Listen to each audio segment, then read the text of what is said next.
go live is when you got to try to get the camera just right, and then you got to look in the camera. There's just so many things to it. Now, hopefully I don't lose connection here because, well, let's just say it's not the best. But I was thinking about this. I was driving down the road today.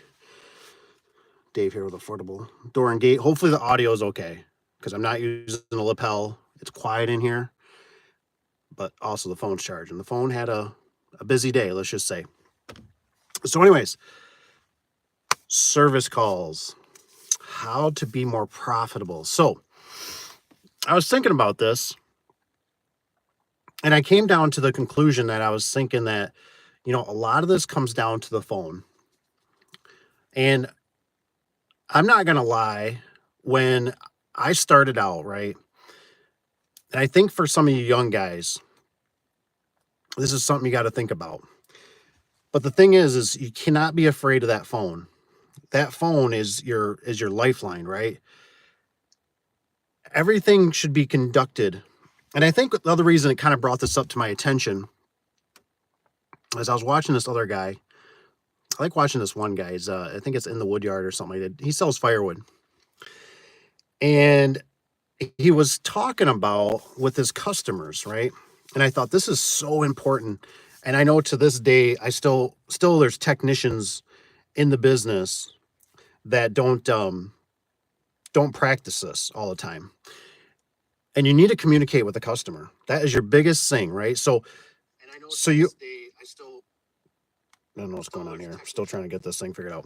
So what you do is, right, the phone is everything. You need to call the customer. You need to, so like I look at it this way. I think what we should do as technicians, I feel like I've heard this before through like Comcast or your internet provider, right? Let's say you need internet or your TV or something goes out, right? And you're going to get service. They'll typically, I've had this happen where they'll tell me, say, look, we're going to send a technician out this day. Excuse me. Dinner was good. And they say, make sure somebody's around the phone to answer the phone, right? And they do that kind of for a reason, right? To make sure somebody's going to be home and just everything needs to flow. Now, don't get me wrong. I mean, they've gotten pretty ridiculous. I forget what the time wait is. I mean, comment below if you've had it recently, a service. I don't know if it's like 3 or 6 hour window. I mean, it's almost ridiculous. But what the point is you need to communicate like, so the next day, right? So what I would do when I was in the shop is I would do this a lot. I would literally, if I had a list of customers, so that night, that evening, right? One thing I would do is I'd start loading up the trucks. I think that's just a must. I think you should always load up the trucks the evening before the morning, in a sense. You should either have your guys, you do it yourself. And what that always allowed for me was it gave me time to meditate. It gave me time to, put the garage door in the back of the vehicle, the van, truck, trailer, whatever it might be, right? To kind of go through the hardware box without the phone ringing, without somebody distracting me, without somebody just bugging me, in a sense, right? The evening was, 4, 5 o'clock, whatever, 6, 7, 8. It's just, it's relaxed time. And then what could happen, right? I don't think I'd try to push it that late because I think if you still call a customer around like 5 or 6, that's respectable, right? You get around 7 o'clock, 8 o'clock, 9, especially, that's ridiculous. You shouldn't be doing that. But what I'm getting at is you'd load up the truck, right? And as you touch the material and you feel the material, and let's say you pick up a garage door, it might have damage on it. It might have a scratch on it. It might be missing something that you just totally forgot, right? The torsion tube, the hardware box, you open it up and oh my gosh, it's missing flag brackets. It's something detrimental, basically, right? Hopefully these other things you can steal from another hardware box, or you can make this work somehow. But if you can't, right? Worst case, you can't that evening, right? You're already prepared for tomorrow. So now you can call the customer and say, hey, I was literally just loading up your stuff right now, and I realized that we are missing a whole door section. Or I looked through your paperwork and I realized we are missing, you ordered it with windows. I see that our confirmation says there's windows, but they didn't send us windows. So what would you like us to do? We could either, we could still install the door and we have to come back, which is, kind of, you're losing money doing that kind of stuff. But obviously if their door's not working, it's going to be another 3, 4, 6, 3 months, whatever it might be. You might want to do that, right? So these are things you can decipher that evening. So that's why I always think it's really, really, really important to load up the evening. I know it's a bummer. Guys are tired. I've seen a lot of guys, technicians, and that they typically want to, they want to come back to the shop. Typically the van's kind of a mess.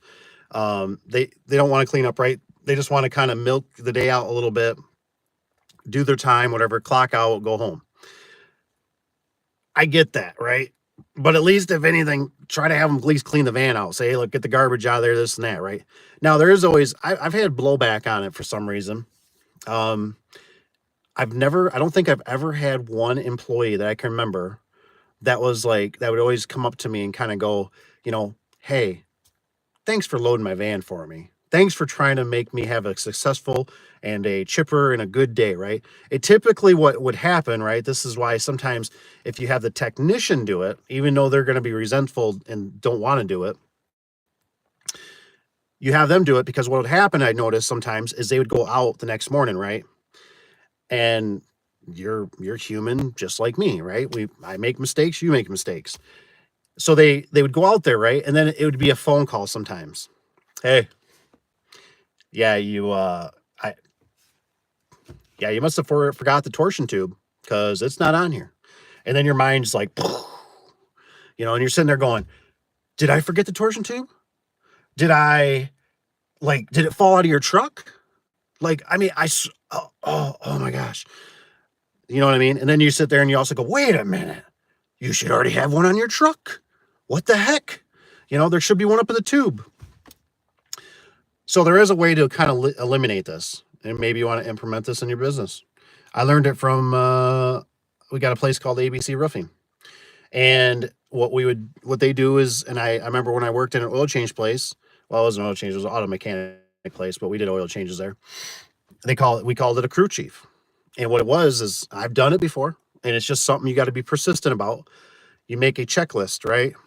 You have them go through the checklist, and then you can walk out there, evening or morning, however you do it, have them go through a checklist. And I had 2 columns, right? So one side was there's technician, the other one's maybe I tried to do kind of like a sales rep or whoever like sold the door, because hopefully if they're there, because you try to do this stuff in the morning, right? And that's why if you're lucky enough and you can get your deliveries in the morning, that was why I always kind of steered towards Wayne Dalton at the time, because they were great before the cough syndrome. They would literally like get the truck. I mean, the truck was always there at 7 or 8, or it was always there at a convenient time where, and I know this is different for everybody, but like Amar, I don't know who else, Safeway driver, phenomenal dude. Doug, I think his name was Doug. Doug was a great dude. I love Doug. I don't think Doug ever watches my channel, but I love Doug. He was super cool. I give him pairs of gloves and stuff. He was just a rock star, man, just passionate. And but they would come in the middle of just like kind of nowhere. Doug was good about calling, but the other drivers typically weren't. They typically always expected you to always be there. You know what I mean? So if you weren't, you had to drop what you're doing, or they would give you no heads up. So anyways, getting back to kind of the service call. So what you do is like I said, you call them the night before, everything, or the evening. You say, hey, look, we got your stuff. That's when you got everything loaded up, or we're planning on still, the more you spend on that phone, the more you're going to save, because there's nothing fun with sending a technician or yourself and you go out there and nobody's home, or, oh, I forgot, or, oh, we had a family emergency. Yeah, I've heard that quite a bit, especially through Facebook Marketplace. When you sell something or you buy something, it's like there's a lot of family emergencies, and it's almost getting pushed to it's kind of like the homeless people, right? You know what I mean? Like, are they really homeless? Do they really need help? Or are they, they're driving a brand new pickup truck around the corner there? You know what I mean? It's just getting ridiculous. So I get it. Things happen. You know what I mean? But what you're trying to do for your business, for even a technician, right? Anybody, right? You need to call. And so I'd be calling the night before. Hey, we got your stuff loaded up. Everything looks great. You know, we still good for tomorrow, blah, blah, blah, the time being. And then what I would do is the next morning even, and it's even if you just want to send them a text, right? If you don't really like talking on the phone, you guys are so spoiled nowadays. So spoiled. Everyone, even including myself. It you don't even have to get on the phone anymore. You can just shoot them a text probably, Like I'd use a little creativity obviously, because if it doesn't quite go through or they're not responding, you need to pick up the phone and, hey, I sent you a text, but I never got nothing. I just want to let you know, hey, I'm on my way, right? Because obviously from nighttime to daytime, something could happen. Maybe they got to take the kid to school because they missed the bus. Um, things like that just happen. You just never know. So I mean, don't be afraid. Like I said, comment below, ask any questions on the live stream. You're always welcome to. I'm just giving you some tips in the business aspect of it. And then if you don't mind too, give it a thumbs up. Just tap the button. That's all you gotta do. That's all I ask. So anywho, with those doors, let me think on them. You definitely don't want to damage them. That's for sure. But there were so many things I remember that I didn't do on the phone that I screwed up with. You know what I mean? You wouldn't call them, and like you can use a system, even a CRM, basically, like Jobber. Jobber works really good. It will do it in a nutshell for you, but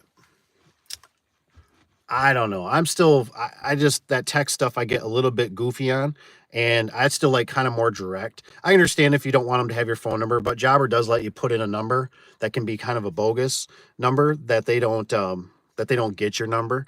But sometimes that stuff can be glitchy. So I never really used it that much. I would always just grab their number and I just use my phone, because I look at it like this. I go, if they really want to, if they bother me, if they're going to be that kind of person, I'll just block them. You know what I mean? So I can obviously do it on my end. So it was never kind of a big deal. I always looked at it like, yeah, so what? You know what I mean? I got free service, you know what I mean? Unlimited service, I guess, on my phone. So who really cares, right? They want to get back with you or start texting you something funny at night or something. And sometimes it works better because I personally like it, right? Because I'm the guy that was there. So I always like to not burden the secretary, because they're going to fire a question to her and she's not going to know kind of what's going on. She won't, if they say, hey, did you by chance take my ladder? And she's got to go through the whole protocol, and then she's got to call and, call. I rather just be with me direct, and it'd be like, no, didn't take, your ladder, but I did see one outside around the corner. You know what I mean? So things to think about. But yeah, like I said, let me know.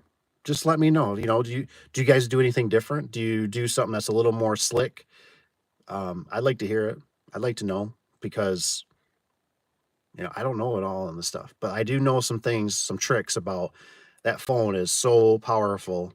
And make sure, we just had a guy, and I'm sure that this is like, and these are questions you could ask over the phone. We had a technician. I remember I heard something, and it was about it being the driveway was just full. We got dumped on heavily with snow, right?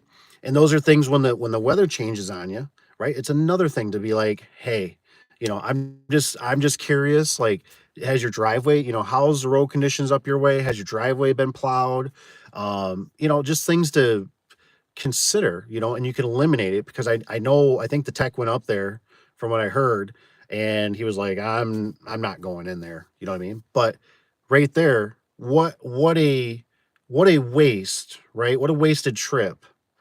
And he, so now you got to turn back around, right? And he's the roads are probably not the best, his time. So now the schedule gets all flustered in a sense, right? Because now it's Mayday. Hey, I don't have this to do. What do you want next? And you got to juggle and try to figure out what you're gonna have them do and fill in that time, and it becomes a big hassle. So you just gotta, like I said, the phone, you can do so much on that phone.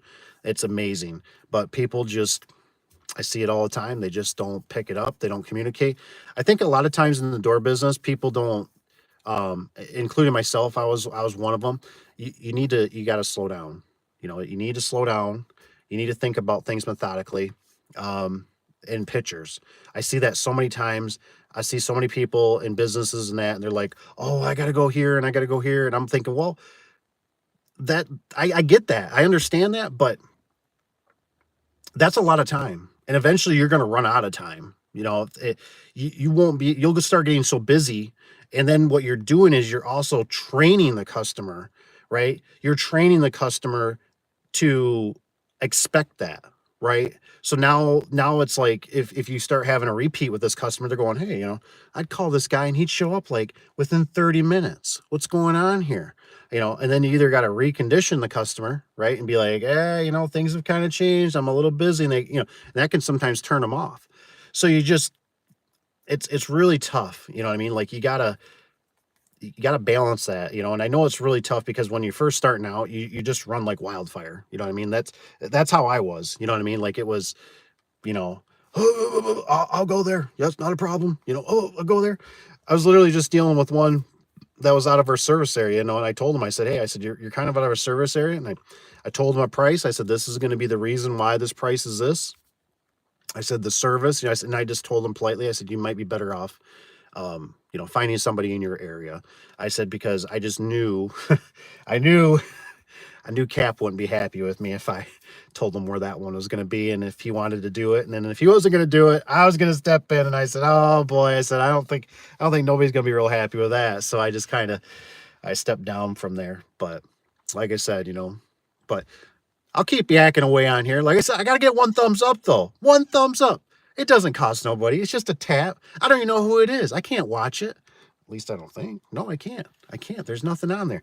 Not even one comment. So lonely on a Saturday night. I guess I'm the only one out hustling. I was working today. I was working. Like I said, I even stopped by the shop earlier. Made sure I dropped a few things off. Make sure all those checks and everything are, being in the process. But no, I'm trying to think of what else I could tell you about the service.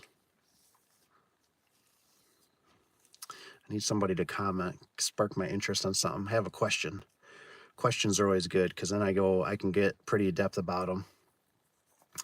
The old service. Oh, it was funny. I'll tell you a little story. So the wife, she had to take the kiddos. They were doing something for gymnastics. I think they had to go over to like Midland, which is, it's about like 3 hours probably from our area. And so anyway, she was making that drive out there. She had to bust out or whatever a little early in the morning. And anyways, on our way back, she texted me and she says, "Hey," she says, I gotta, I gotta pull over. She said, I gotta take a little nap. And I thought, boy, I used to go out there. I used to go out to Midland. And like I said, this is it's just funny how things change as you get older, right? You get the gray hairs. But I'd go out there, right? 3 hours one way. So a 6-hour trip, 3 hours out, 3 hours back. That's just driving, right? Sometimes in the thumbnail, I put that thumbnail up there because that was a truck. That wasn't I don't think that's my Pacific, but it was that truck. I could about darn near say that was my old Ford truck that I used to have. When I seen it, I thought, my goodness, but I don't think it quite, but it looked identical to that. And that one had 4-wheel drive. And I remember one night we had snow. It was wintertime. And so anyways, it wasn't snowing by our place, but it was snowing inland of Michigan. And so I said, well, right, save money. I'll take the Ranger, right? The Ranger's better on gas. It's probably something simple. And I had kind of like totes that would kind of go with me this was for a car wash. And I remember I got halfway out there And oh my goodness, thank you for the thumbs up. And so anyways, I get halfway out there, man, and I tell you what, the truck, the tires were not the best, right? They were like 25% there. And for whatever reason, the truck, it's weighed down with all the tools and everything, but it was floating on the slush. I could not cut through it. I just float on it, right? And I mean, it's two hands, everything I got to keep this thing on the road. I had an 18-wheeler that was right on my hiney, and that dude finally passed me, and I think I pooped my pants because I remember when he passed me, I thought I was going in the ditch. I mean, the wind and stuff, it's blowing snow. It's miserable. I'm like, oh my gosh, why didn't I bring my big truck, my 4-wheel drive, blah, blah, blah. And anyways, with her falling asleep, I went out there. I used to work. Well, I used to know every carpool area. And so maybe this is something you want to use too. And so I remember I had a little truck and my Ford Ranger, and I had a commercial LiftMaster opener box that I had my stuff in, right? I'd have the car wash stuff just designated for that, because with car washes, don't do car washes. Listen to Uncle Dave. Don't do it. Tristan, how you doing? I'm glad you're here. Thanks for saying something. If you got anything, you think about any questions, something garage door related, business, whatever, pop it in there. I'll chat about her. So anyways, I'm cutting across, right? Well, I got that box, and that box has got stainless steel hinges in it. And the reason I did that is because one time we had a boo-boo at the shop. The material came in, one of the guys started kind of, distributing, he just thought they were normal like hinges, right? He just, and the only difference is that I could tell by now by looking at them because I'm seasoned, but I couldn't tell then. And they're all spread in. And I'm like, dude, where'd this box go? And he's like, oh, I put them all up. And I'm like, no, you didn't. I'm like, those hinges are, they're like whatever, $10, $20 a piece. And I'm like, instead of like 84 cents or $1. And I'm like, oh my gosh, you did not. And I'm like, and mind you, my time is very limited, especially then, very limited. I mean, everything I'm doing is at night. It's after hours. So I go through, I find all the hinges, and I'm like calling them. I'm like, is there any difference? And they're like, well, ours are lasered instead of stamped, So I'm looking at every hinge off our shelf. I mean, it was a nightmare. Anyways, I got that LiftMaster box with me, right? It's got all my nylon rollers. It's got stainless steel stuff in there, stainless steel cables. It's got the hey, Mr. Tony, and it's got the copper swedges and everything. And I remember that box was sitting there, right? Well, I'm coming home, right, later that evening after I did whatever I had to do to fix the door. And I remember I'm laying in the truck, right? And that truck was crammed. And my feet, my legs are up on that box. And I'm passed out, right? I got my hat, doing the whole, cowboy kind of thing. And I did that many times. And I think that's why I've gotten spanked. And I tell you guys about the traveling. And I'm like, don't travel. I didn't charge enough. I charge maybe like for like 2 or 3 hours or something like that for travel, but not the full like 6. My fault, 100%. And then I would literally like, I'd go out there and I'd do what I got to do, right? I was efficient, right? I didn't want to be out there any longer than I had to. I mean, the guy that ran it, he never wanted to shut it down during the day. And I understand that. You know what I mean? Like I get that during the day they got cars coming in, unless it was like a rainy day, but it had to be pretty good rain too, because it was like if he's seen cars pulling up in his cameras and he's like, "What are you doing shutting my bays down?" And I'm like, dude, I'm trying to have like a life here. And so I remember just traveling out there and getting, when she told me, she says, I gotta stop, take a nap. I'm like, oh man. I did that many times. And so I mentioned to her, I said, hey, where'd you pull off? I said, take a nap. And she goes, gas station. I said, whoa. I said, you got lucky. I said, because I hear a lot of people, the gas stations that will call on you and say, I think somebody overdosed, they're knocked out. I think they've been drinking or something. They're passed out. And so she goes, I couldn't make it. She said it was another 9 miles away. She says for the carpool, because that's where I was gonna go. And I told her, I said, I think I got everyone marked out. And I remember I had a call. I think it was my business partner still at the time when I was doing one of them, and I knew I wasn't gonna make it. I was running late. The job just turned into a nightmare.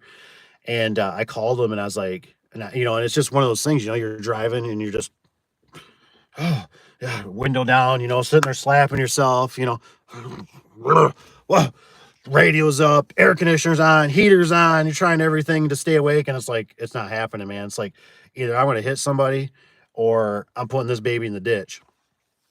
And so I called him up and I'm like, dude, you're going to have to open it.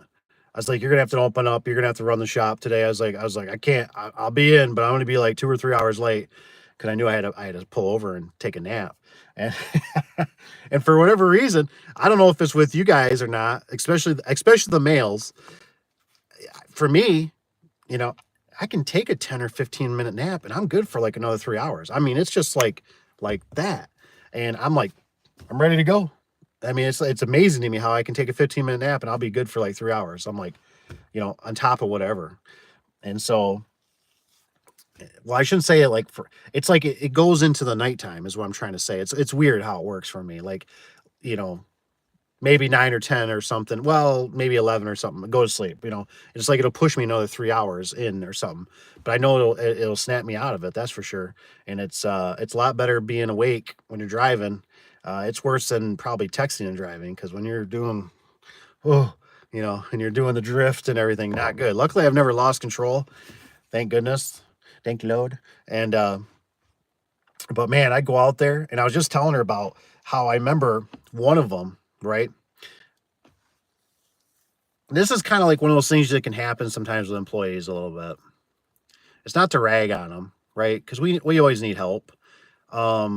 But I remember I was riding out with a guy, and this guy, he was starting in the business, right? Well, it's always funny. It's always funny how these guys, like, right, they always want this money and they always act like they're worth, all this, right? But then when it comes down to it, they're not all cracked up to be what they are, or to be. I mean, it's just, you know what I'm trying to say? So this guy, right? I remember when this guy came in, he was like, well, I'm worth this. I'm like, no, you don't even have no experience, dude. Like, no, there ain't no way. We're not paying you that. Oh, okay. Well, I guess I'll come work, say he works for X amount of dollars, whatever it was. And this guy he was not catching on. Like, I mean, he was like, you tell him to do something, and he would just start, like, he would just go, like, he would take all the hinges off, right, off a door. And it's like, dude, what are you doing? You can't do that. Like, the door will come in and collapse on you. Oh. And it seemed like he almost kept doing that, like it was like you'd go to another job and he's like yanking hinges off and you're like, dude, you can't yank them all off like that. Like, I've already told you this. So anyways, I bring him along, right? And it was disappointing because we get out there, we're doing I told him, I said, we're going to be doing it from we'll be working from 11 to 3 or whatever in the morning. And he's like, oh, he goes, it won't take us that long. And I said, dude, here's the thing. I said, I wish I had some more pictures. I'll put some up on some other video or something maybe, but the car wash, but everything was corroded. They this company, they cheaped out, right? Like, they did aluminum doors, but then everything else was like the springs, I remember, always lasted. I don't think I've ever did a set of springs on them. They were galvanized and oversized, but everything else was steel. And then they put the openers in the bay, in the maintenance room. So they were through a hole and they went in there. Anyways, we get to the job, right? And I'm telling him, I'm like, dude, I've done 6 of these jobs where we have to do this conversion. We have to change out center couplers. And I was like, there's just only one way to do it without just putting all new up. I said, it's a real bear. And, oh, no, we'll get it. Well, we get there, we start working, right? He's up on the ladder and he starts swinging a hammer and he's getting mad. Excuse me. And I told him, I said, and I already knew, right? I didn't want to upset him. Right. So I told him, I said, hey, look, I said, come down. I said, come take a break. I said, just come take a break, man. I said, you're swinging away at that. I said, man, and I already know, like, I know what's going to happen. He's going to get hurt because the way I can just hear it, and he's got the two hands and he's just wailing on it. And, no, and he's cussing and swearing, right? Well, anyways, next thing I know, what do I hear? Bam. He hits his thumb, right? You know, great, great. Hey, come on down. Come on down. Oh man, it's blood. Busted the thumbnail off. Awesome, dude. Awesome. I just drove 3 hours one way, and now you're basically useless. So I said, best I could, go sit in the truck. Do you need to go to the hospital? No, but I'll be fine. And he's sitting there, he's got the Band-Aid, or not Band-Aid. He's taking a piece of shirt and he's taking electrical tape and he's taping it up. And I'm like, this is not what I signed up for. I didn't want to come out here and work. I might as well just came out by myself, And so anyways, he came out and he was kind of, he turned into the grunt and he was doing certain things, but I wanted him to learn how to do this. You know what I mean? So maybe I didn't have to do it, so he could come out and do it and he could make the extra money and he ended up down the road. He didn't last. He just couldn't catch on. It was just, I don't know. He just couldn't do it. So another one I'll tell you. The one that we did, and this was a weird one for me. And I don't know, you guys, like I said, comment below. Let me know how you would handle this. And I see if I'm in the wrong. Let me know if I'm in the wrong. Was I in the wrong? I don't know if I was in the wrong. Anyways, we go up to this job, right? We're doing a big fire department. I think there was 6 or 8 doors there. I can't remember. But that was the day that when we go, it's a blizzard. I think I had a Ford. Actually, I forgot about that truck. I used to have a Ford. I think it was a 2006-ish or something like that, maybe. And it had I went to a smaller motor, right, to save gas. And I remember that truck was underpowered. It was it was a VA, but it was like whatever, the 4.6, I think it was, not the 5, whatever they got, 5.3 or something. I can't remember, like 5.4 Vortec. And anyways, so that's when it's a 4-door. I think it was a short box, but it's 4-wheel drive, whatever. But I'm hauling that big trailer, right? And of course, that's the day that we're going up, right? And we had a big snowstorm. And I got the truck packed with 6 guys. And I'm like, oh my gosh, and I got guys, over my shoulder, all right, man, why don't you go a little faster? Dude, I got a lot of lives in this truck, including myself. Like, and I'm pulling an enclosed trailer full of garage doors. So we went to a Big Boys. Do you guys got Big Boys by you? So we stopped by a Big Boys. And I'm like, it's like we get out of the truck and it's like the halfway point for where we're going. And this was one of those jobs. It was, Lord, it was, oh my God, I don't know, however far Travers is. It's like 3 or 4 hours of a trip, probably more like 4 or 5 with what we had to deal with slow. And so I remember we go, we finally get up there, we go to Big Boys. I get out, I'm doing like I want to kiss the ground, and everybody's like, oh, I'm hungry. And I'm like, I just want to kiss the ground. Like, oh my gosh, we made it. Anyways, we go up the rest of the way. So this is the part I'm going to skip forward to it. So we go to the job, right? We're up there working, man. Everybody's working hard. Everybody's doing a great job. Everything's going smooth. And I hired guys that have all done garage doors. I got a couple that are my own guys that we, normal guys that are with me, employees. And then I got a couple guys that I know that are just badasses. You know what I mean? Those, you know who I'm talking about, the badasses, man. And so we get up there, man, and they just start kicking it. And we were even doing doors that we were doing Raynard at the time. Anyways, the one guy, right? I don't know if it made him emotional or something. I don't know if that happens with, like, if you smoke the the POT. I don't know if it can make. I think it makes you moody. I don't know because I don't smoke it. But anyways, I'm up there, right? Well, he takes his shirt off. We have company uniforms, and so he takes it off, right? And he just I seen him watch him throw it right on the ground. And I mean, we're just everybody's moving. I'm kind of playing like anybody needs anything, I'm feeding you. Oh, you need help here? I'll help you here. So I grabbed his shirt, right? Because I still had my shirt on, and we didn't bring no rags, right? And so I grabbed his shirt, and I'm thinking, well, hey, technically it's the shops, right? The business owns it, right? They paid for it. So I grabbed it and I used it inside, and I don't want to use it outside. I don't want to wreck the outside for him, whatever. Anyway, I started cleaning the door off. I remember I'm spraying it down, man. I'm just wiping doors because the guys are just. There's no stopping them, right? There, it's no, hey guys, no fingerprints, jeez, or no, it's just they're going. So I'm wiping fingerprints down as fast as I can. We're trying to get these doors whipped out because we're trying to get everything done in a day. And I remember he starts walking around, and he's like, it wasn't a cold day or anything. We were all wearing like t-shirts and stuff. And he's like, "Where's my shirt?" And I'm like, I hear him say it again, "Where's my shirt?" And I'm like, "Hey," "I got it."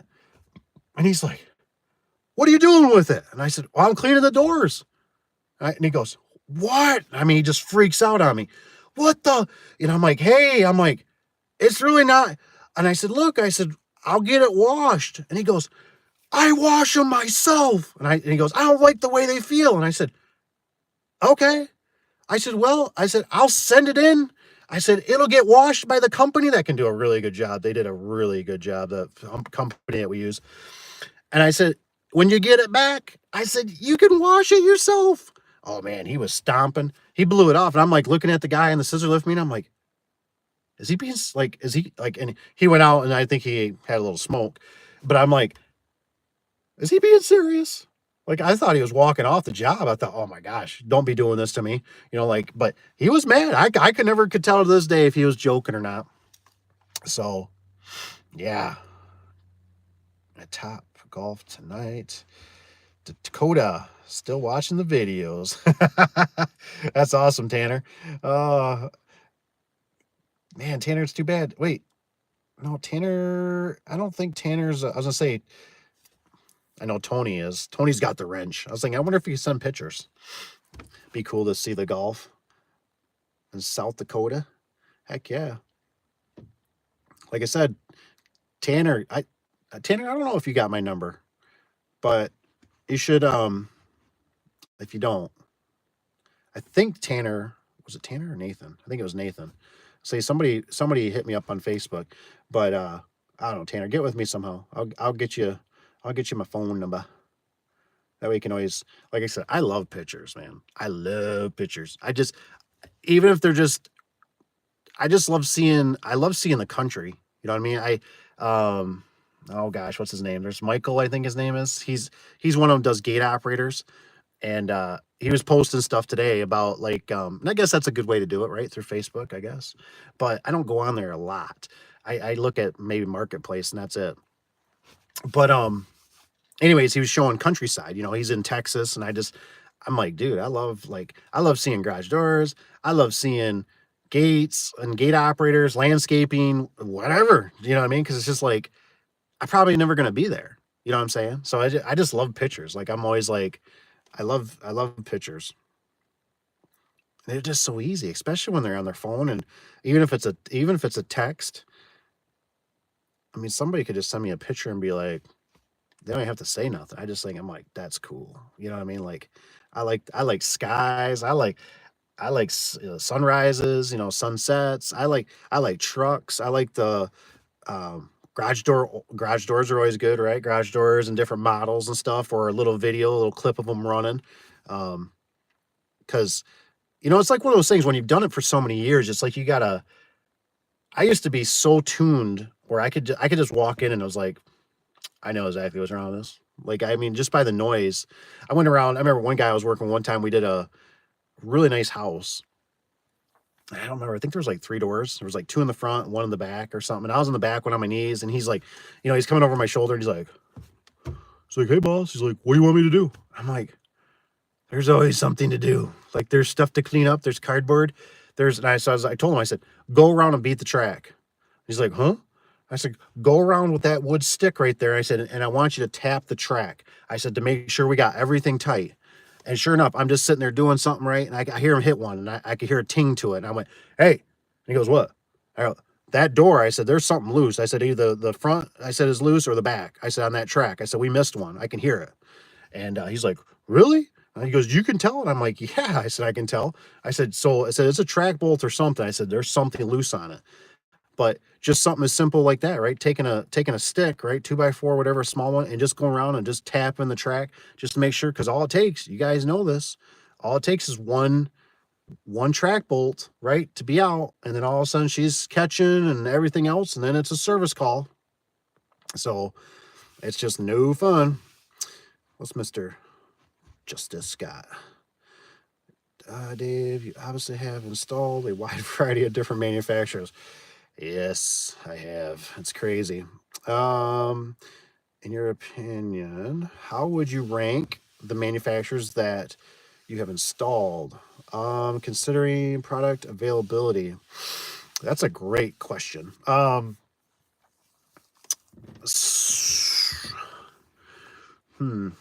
when it comes to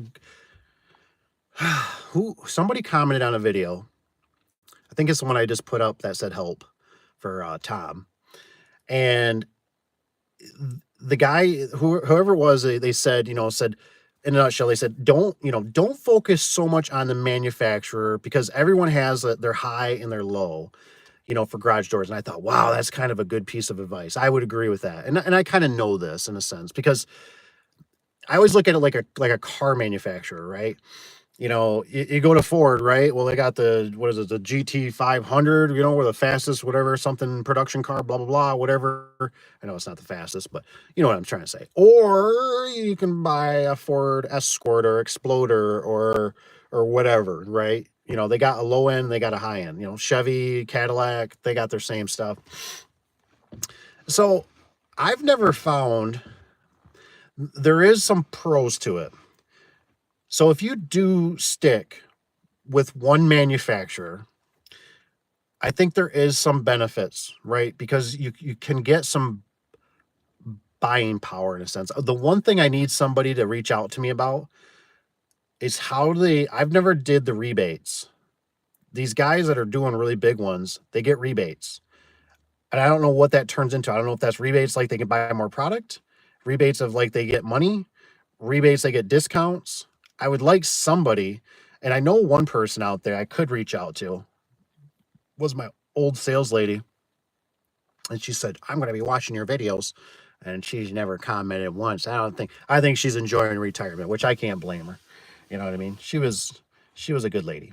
And, but anyways, I'd like to know about the rebates, but I know you can get it on different scales on pricing.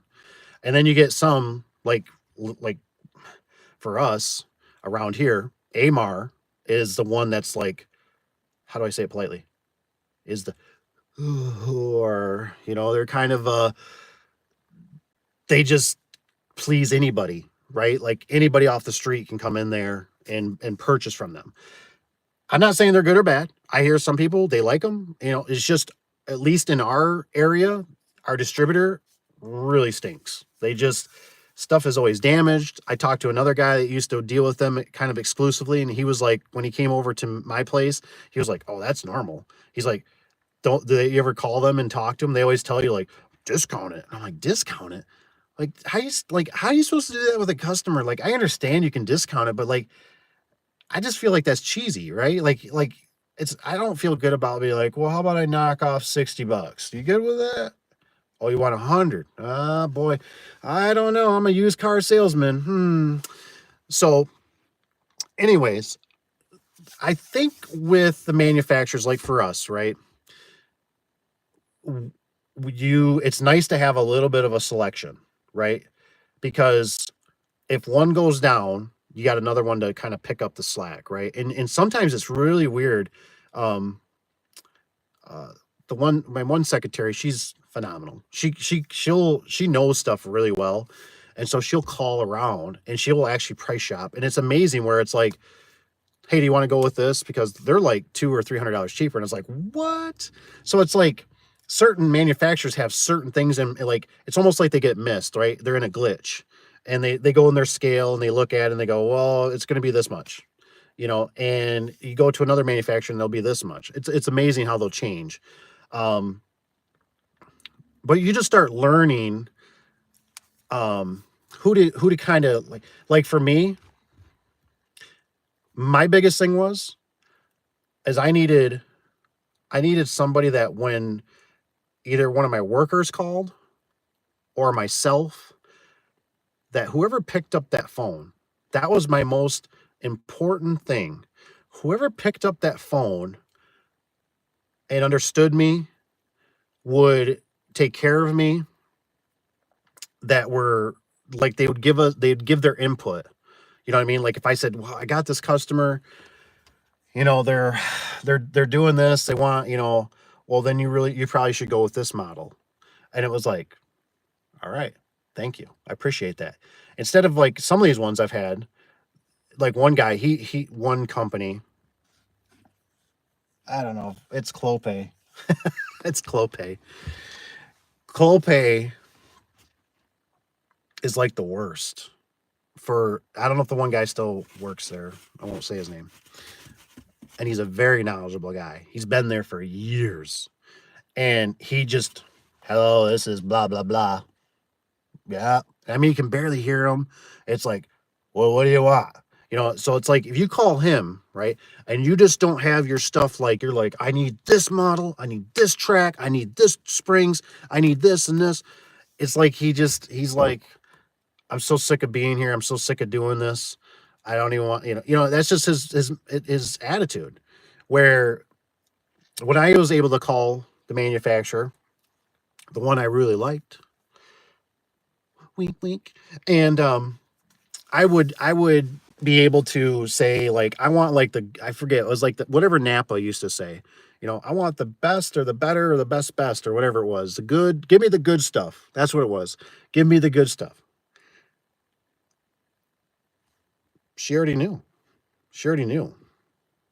Nylon rollers with bearings, not silent glide, you know, and everything, weather seal, upgraded hinges, a GDO bracket, side lock, rope, everything, the whole kits and caboodles, right? Two springs, torsion, I want the good stuff, because otherwise you kind of get the bare bones, right? You don't get a slide lock, you don't get certain things, you're going to get the silent glide.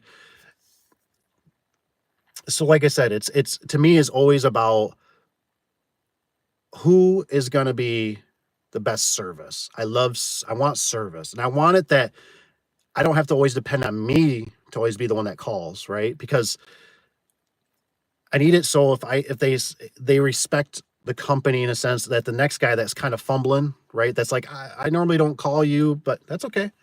Well,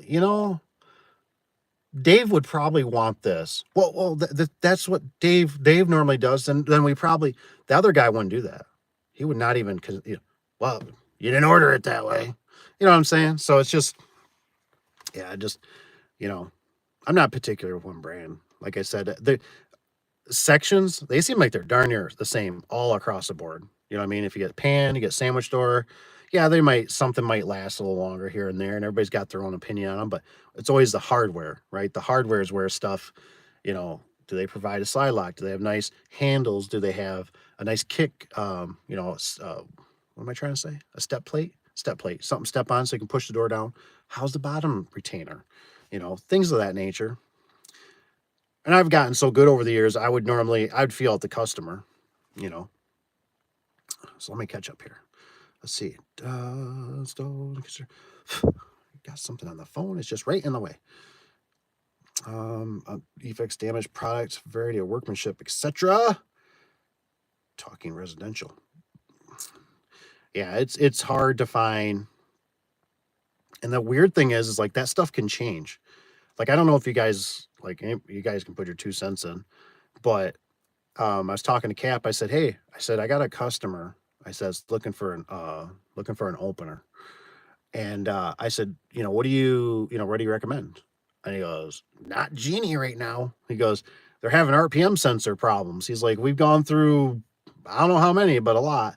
And I'm like, really? He goes, yeah. He goes, it's like whoever in the factory line and put the, installed the RPM sensors, they cranked them down too tight and they cracked them. And of course it's funny, right? Because then I go to another customer that they built a garage or something. I don't know. Anyways, I was just talking to the builder. I just met up with him at the store one day, and just recently, I'm just talking to him, and he's like, yeah, he's like, your guys had to come back out. He says, and change out that opener already. And I'm like, oh, I said, is it a Genie? And he goes, yeah. He goes, I got something with a spinny thing. I'm like, yep, RPM sensor. I said, yep. I said, he just mentioned that. So it sounds like he might be giving old LiftMaster another try, which is okay. They like LiftMaster. LiftMaster are easy to program. You know what really bugs me still about Genie? I just noticed this I was on a, what was it? I think at a rental. And I thought, you know what's annoying? I was like, I remember, you guys can laugh at this. I remember, oh my gosh. I remember we're at my old house and I backed out of the garage and I'm sitting there and I'm watching the wife come through the door, right? Through the garage. I see her open the flip, on the keypad. And I see her do one thing, right? One push. And I see the door go down. And I'm like, how in the hell did... Whoa, whoa, whoa. I mean, I literally got out of the vehicle and I was like, hey. I was like, what'd you do? She's like, what?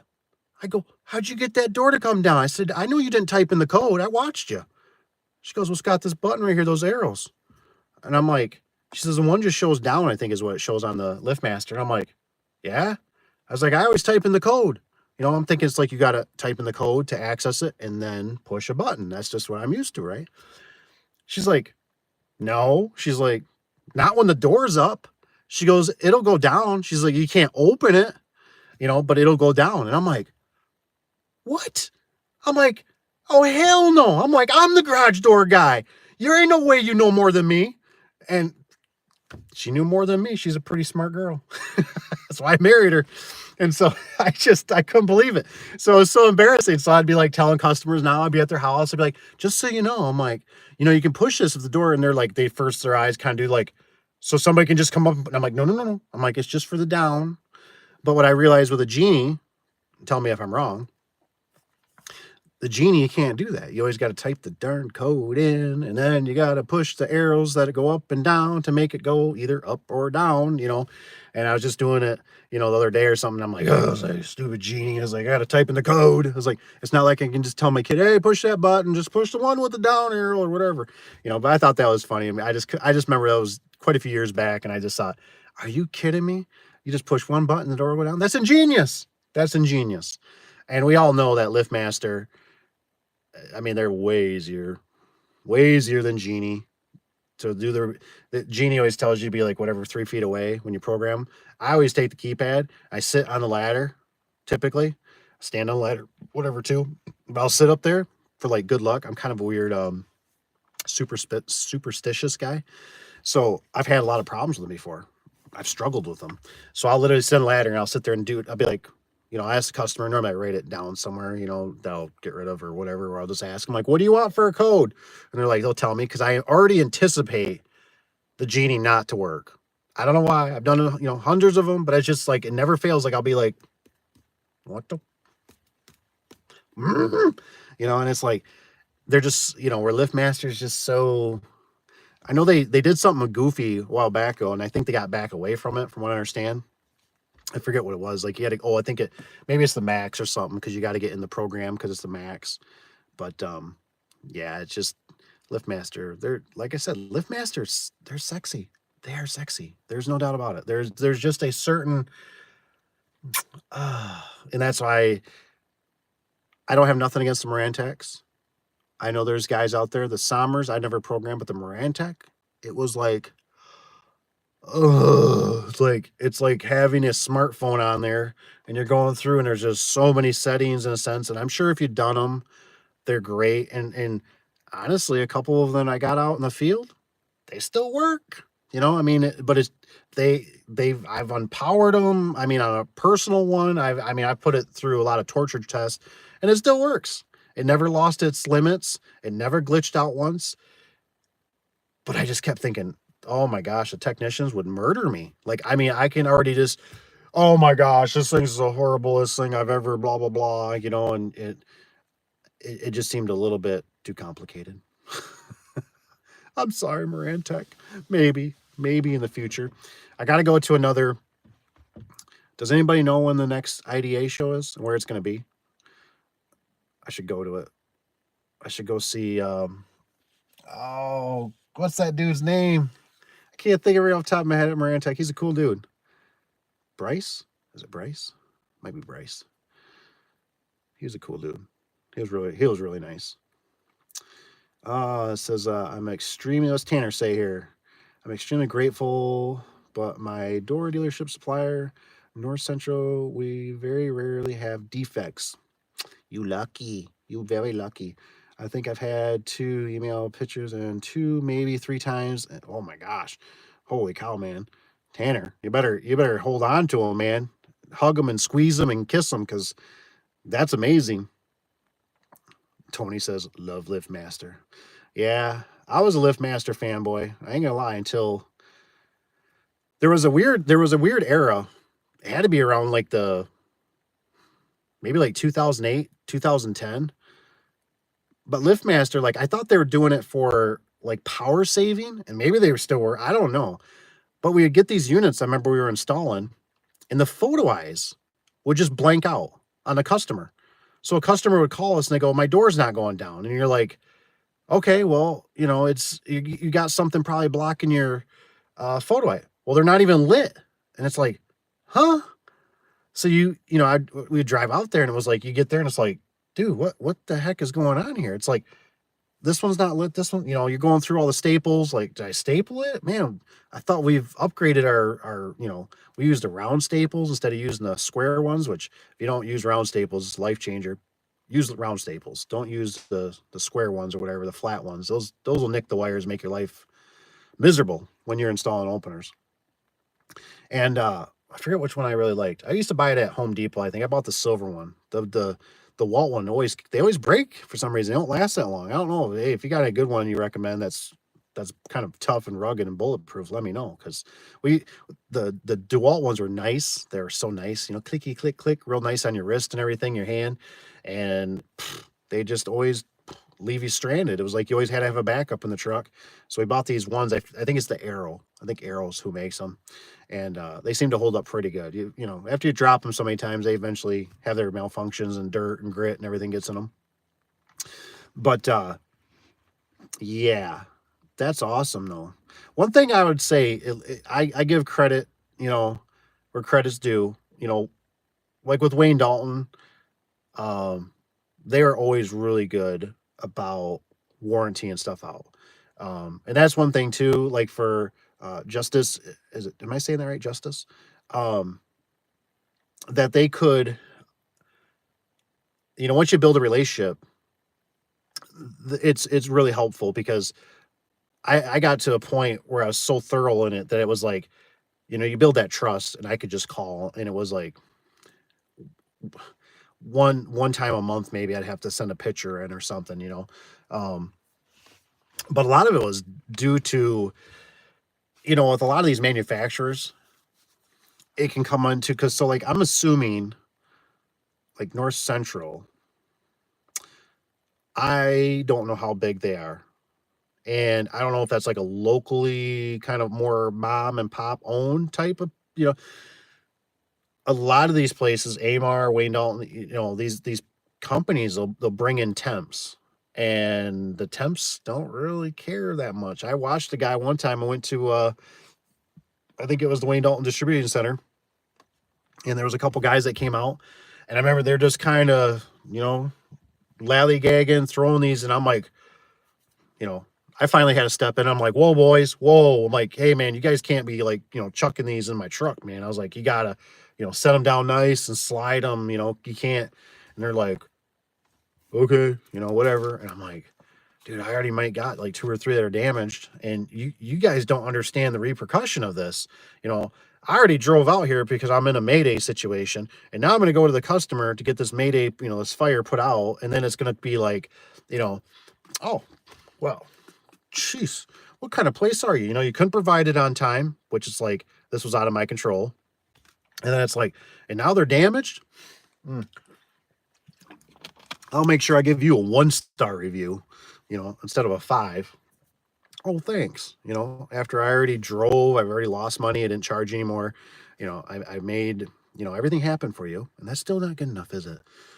But that's sometimes what those guys, they just, the delivery guys can be like, so like on our end, Clopay is actually a great, the delivery guy was the same guy for many years. Same thing with, Safeway. Safeway was a little different though, because Safeway would come on a semi truck and you could tell whoever kind of loaded it. It all depend, but some days you know, they'd open up the back end and you could see doors were all tipped over, and it was like, oh my gosh, like I hope those ones right there, I hope those ones are my competition and not mine, because those look whacked, you know. And you know, they normally take care of you, but it's just tough, you know. It's really tough, and this stuff can change on you, you know. If you think you got something good going, you know, like I thought we were looking pretty good with like Liftmaster and, or I'm sorry, Genie, and we might not be now. We might be kind of, I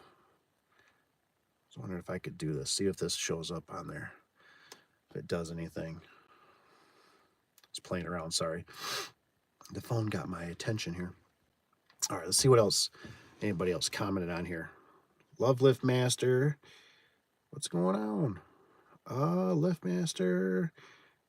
I thought somebody was talking about, I thought Justice was talking about the rebates. Did I miss that?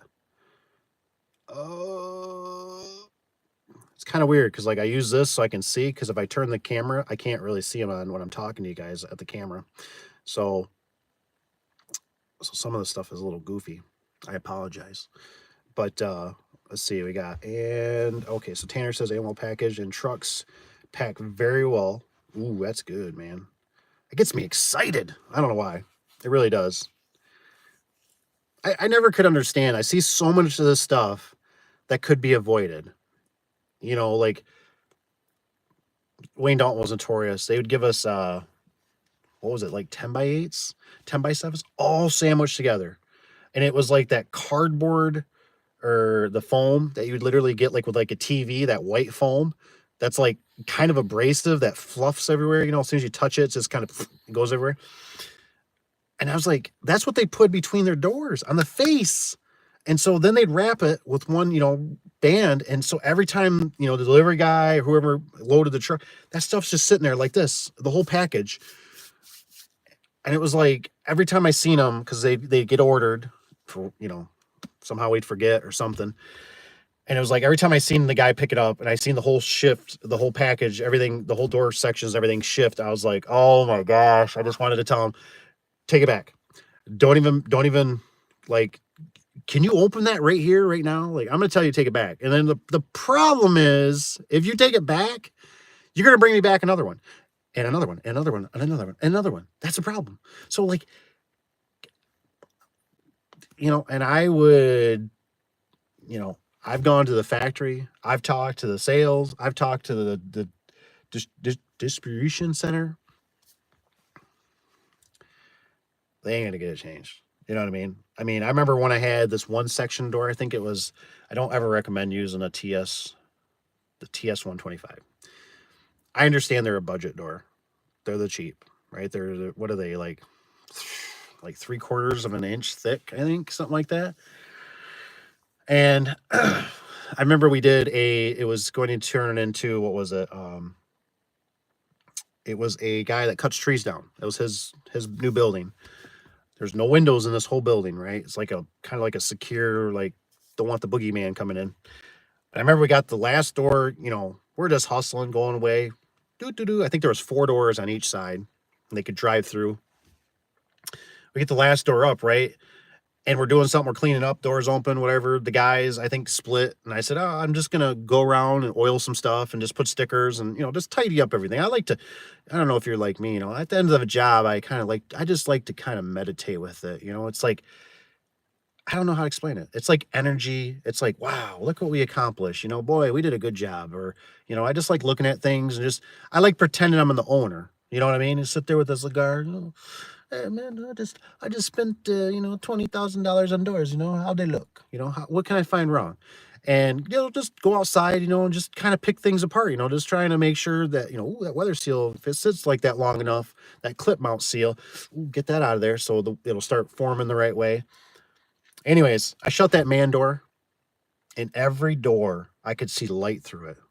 And it's because the end caps weren't cut to the right whatever. So the doors were stuck, whatever, just like an eighth of an inch, but enough because the doors are so thin that I can see light through them. And I'm like, oh my gosh, oh my gosh, like I think they had motion lights in there. They were gonna have motion lights, and I kept thinking, oh my gosh, I got to get the motion lights in here so like nobody sees this. I don't know what we're gonna do. And I thought for sure we were gonna get called out. Well, it was just coincidence that I was going down um, to the Wayne Dalton factory, and I was talking to the guy that was the head honcho, of me, I guess. And I said, hey man, I said, there's a problem. He goes, what? And I said, I said, all those door sections, I said, everyone's got a gap. I said, you can see daylight through them. I said, it is bad. And he's like, oh, okay. Well, then on the drive back up after we, went down there, checked things out, he goes, hey, he goes, I just want to let you know. He goes, I will, we'll change. He says, because those end caps are on wrong. They had a problem. And I'm thinking, oh, they had a problem, huh? And I'm thinking, well, where the hell was the memo? And I must have missed that one. And he goes, we'll change out all those sections for you. Now, don't get me wrong. That's very generous of Wayne Dalton, right? But I'm also like, so you're going to change them out? But how the hell am I going to get paid? Like, sure, I can get out of it, right? I can.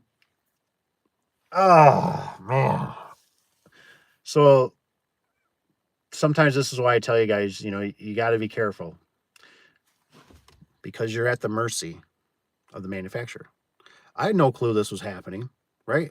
For the most part, all I knew with the TS 125 was don't put a long screw through it because you'll go through the door and you'll put a hole on the outside. Never had a problem with this spacing.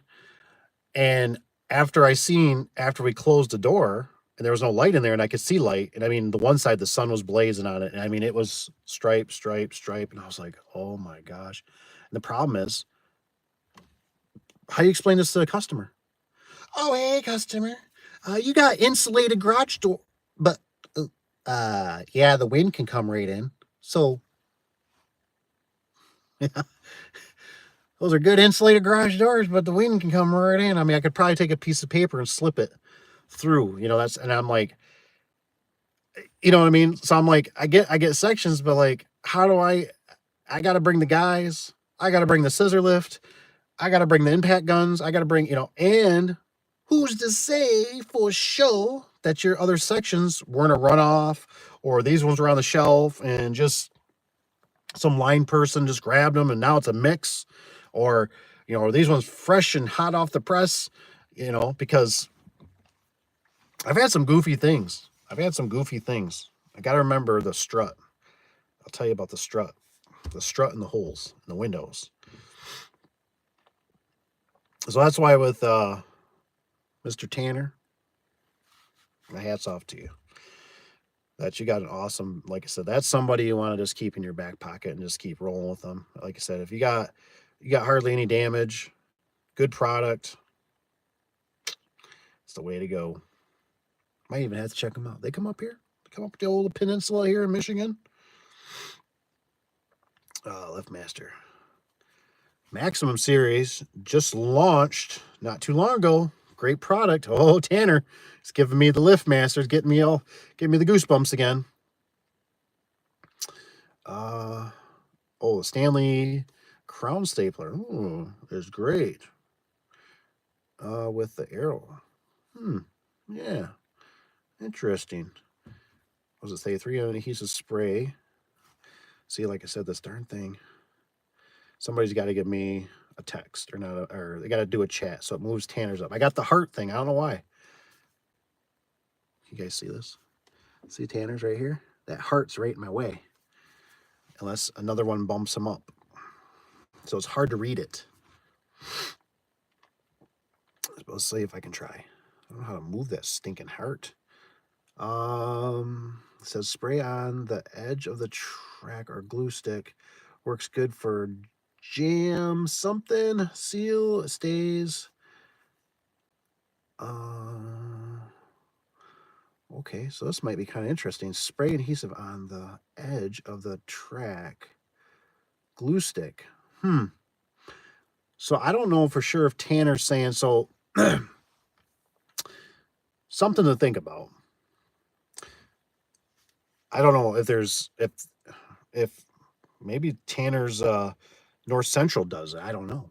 But one thing I've had problems with for all you guys and women and children,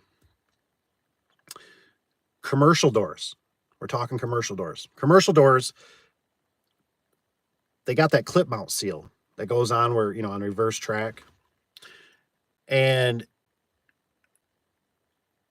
Wayne Dalton is sometimes a little better, sometimes a little worse. They got a bevel on theirs, right? And I tell you what, don't you ever, ever try to put that clip mount seal on when the door is already stacked. It's like impossible. It is the worst thing like ever. It's horrible. So you always put it on the ground when the track's on the ground because it's rolled, right? And it's all bleh. And you got to kind of tap it on with like a rubber hammer or something, board, whatever. You got to be careful you don't split it. What I do for a little trick is I've seen them peel, right? I've gone to door installs that have, been in there for 3, 5, 6 years, whatever. And you'll see the weather seal, sometimes they just wear out and rip, that happens too, but they're always dangling at the bottom. Drives me nuts. So what I will do is I will put a screw. I'll put a little, sometimes a Phillips. I don't really like Phillips. I like the little hexagon or whatever, heads. The smallest little self-tapper I can get. I put one right in the bottom, about maybe an inch or so up in the track. That's not in the spot where it's going to rub on the Wayne Dalton ones at least. So I'll put a screw in there. Then I'll go to the top and I will put a screw in the top too. And that just keeps the top and the bottom from ever peeling away. You know what I mean? And then what I do is I'll flip the track over and I'll take a grinder and make sure we wear safety glasses. Safety first.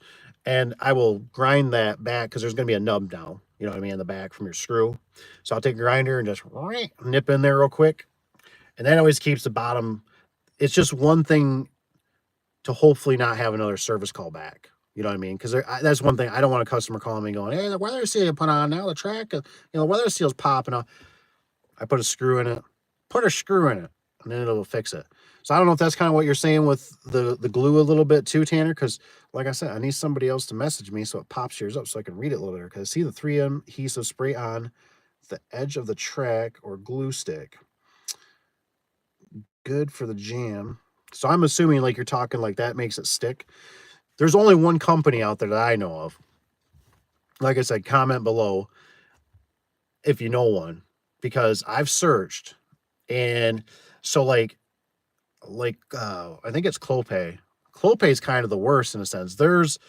It's a softer clip mount seal, and it doesn't have that bevel to it, so it goes on pretty good. Like if I had to do that again, like if I put the door up and I was like, oh, I forgot the clip mount seal, there's the one I'd want to do it with.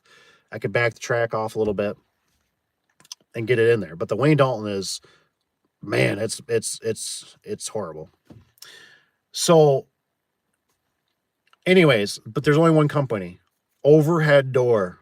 Ooh, I don't even like saying that name. The Overhead Door Company, which I know Wayne Dalton's part of now, blah, blah, blah. But they're the only ones I ever seen that had perfectly straight clip mount seal. And unfortunately, I feel like Overhead always gets the best treatment, and we get the crumbs because I'm still mad, unless somebody can prove me wrong, that Overhead on the commercial doors and openers still have that RSX. I believe they're still using the RSX opener. And that's a direct couple. Listen to me. A direct couple to the solid shaft for a jack shaft, basically. Yeah. Put that in your cereal and eat it. And that direct couple is the bomb, as far as I'm concerned, because that was the only time when my buddy worked at ABC Roofing. And I mean, it was a big door. It was, I don't know, 16 wide by 14 tall, something like that. And we go out there, right? And I'm sure you guys have had this happen before. And he goes out there, right? And he's like, broken springs right up there. Teddy boy, he was a good boy. He's a good friend. I appreciate him. He's a good dude. And anyways, we go out there, right? And he goes, but it still works, right? And he walks right over there and poof, hits the 3 button, right? Boom. I'm like, no.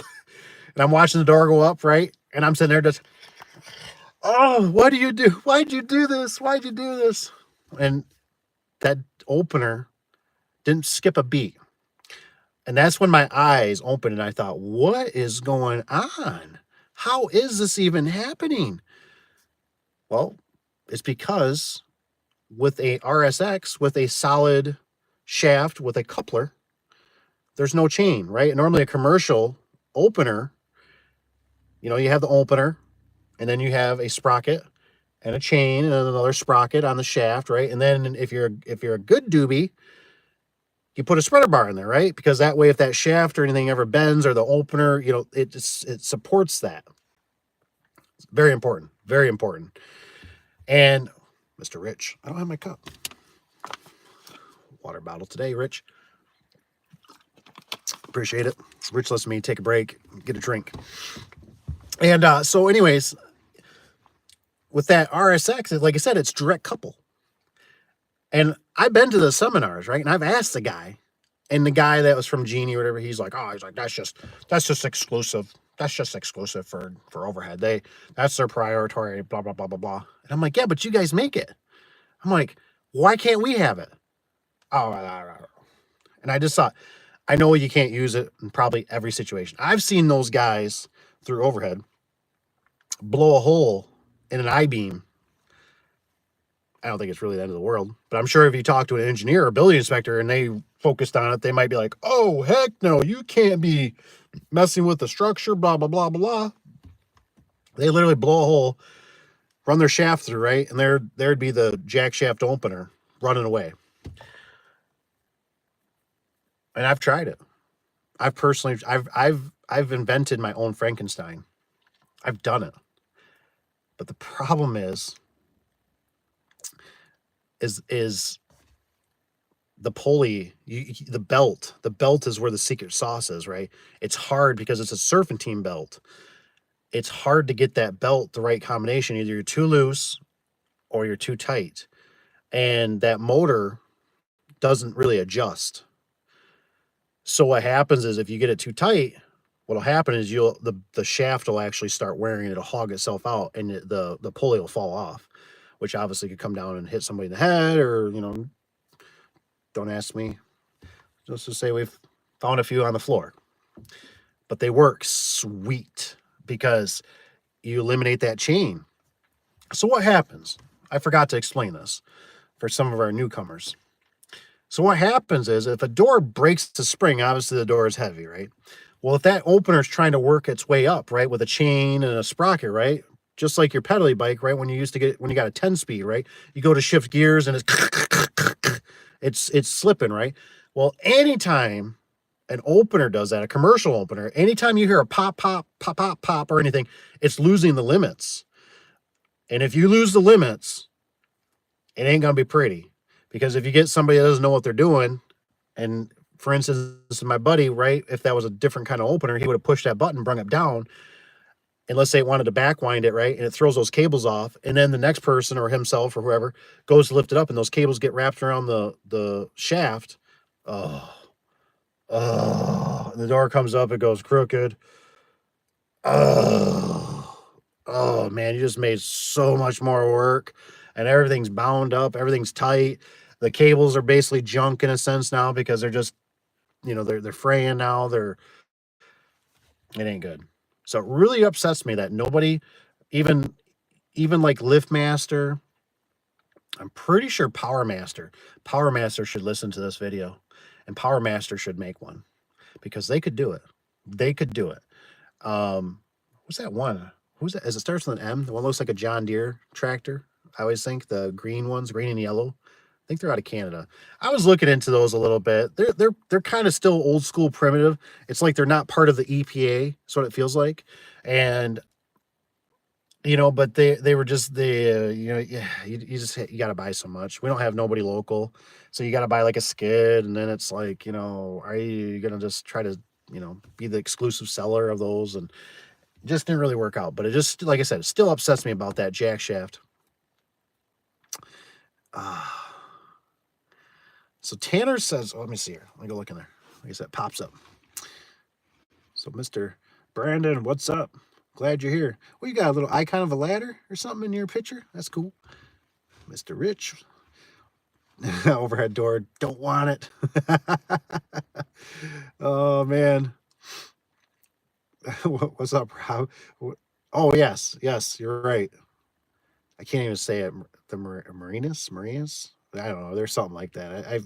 I know their little symbol, their cursive symbol on there. So I've worked on a few of them. They're a little different, They're all right. I think they work.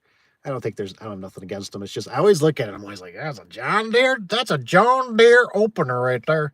That's a John Deere. I always feel like I should, get my John Deere hat on and be, I'm here to work on your opener. Oh man. So Tanner's right. When you do a spreader bar, it does make it a lot harder. Yes, keeping it tight. But it's just weird because for whatever reason, like I said, I've still, out of all the times I've done it, I've seen the opener, so like I would get into the habit of like putting like whatever one's not slotted on the opener, I'd find a hole and I'd like dig that self-tapping screw. I'd dig it right down in there so that thing couldn't ever shift on me. But I've seen doors, I think it's so nice when you have that coupler because everything is interlocked for the most part. And it'd be really cool even in a sense like with like LiftMaster, it's got mechanical, the limits and stuff versus a Genie, because Genie, sometimes you're like, it's electronics, you know what I mean? So I still have this always weird, I don't know, there's just something about watching mechanical limits that make me just feel safe, where I can like hit a button and go, okay, any second, and I'm like ready to hit the stop button. I mean, I think the Genies are nice, even the RSX, the overhead ones. They do I think the counters are kind of sweet. I do like counters. I like to be able to see that if I wanted to see, like, ever since I installed this thing's been 5. Now, how many revolutions has this thing done? But I still even struggle with them. They're not a LiftMaster. You know what I mean? But that coupler, like I said, it's just such a nice feeling to know that everything's interlocked.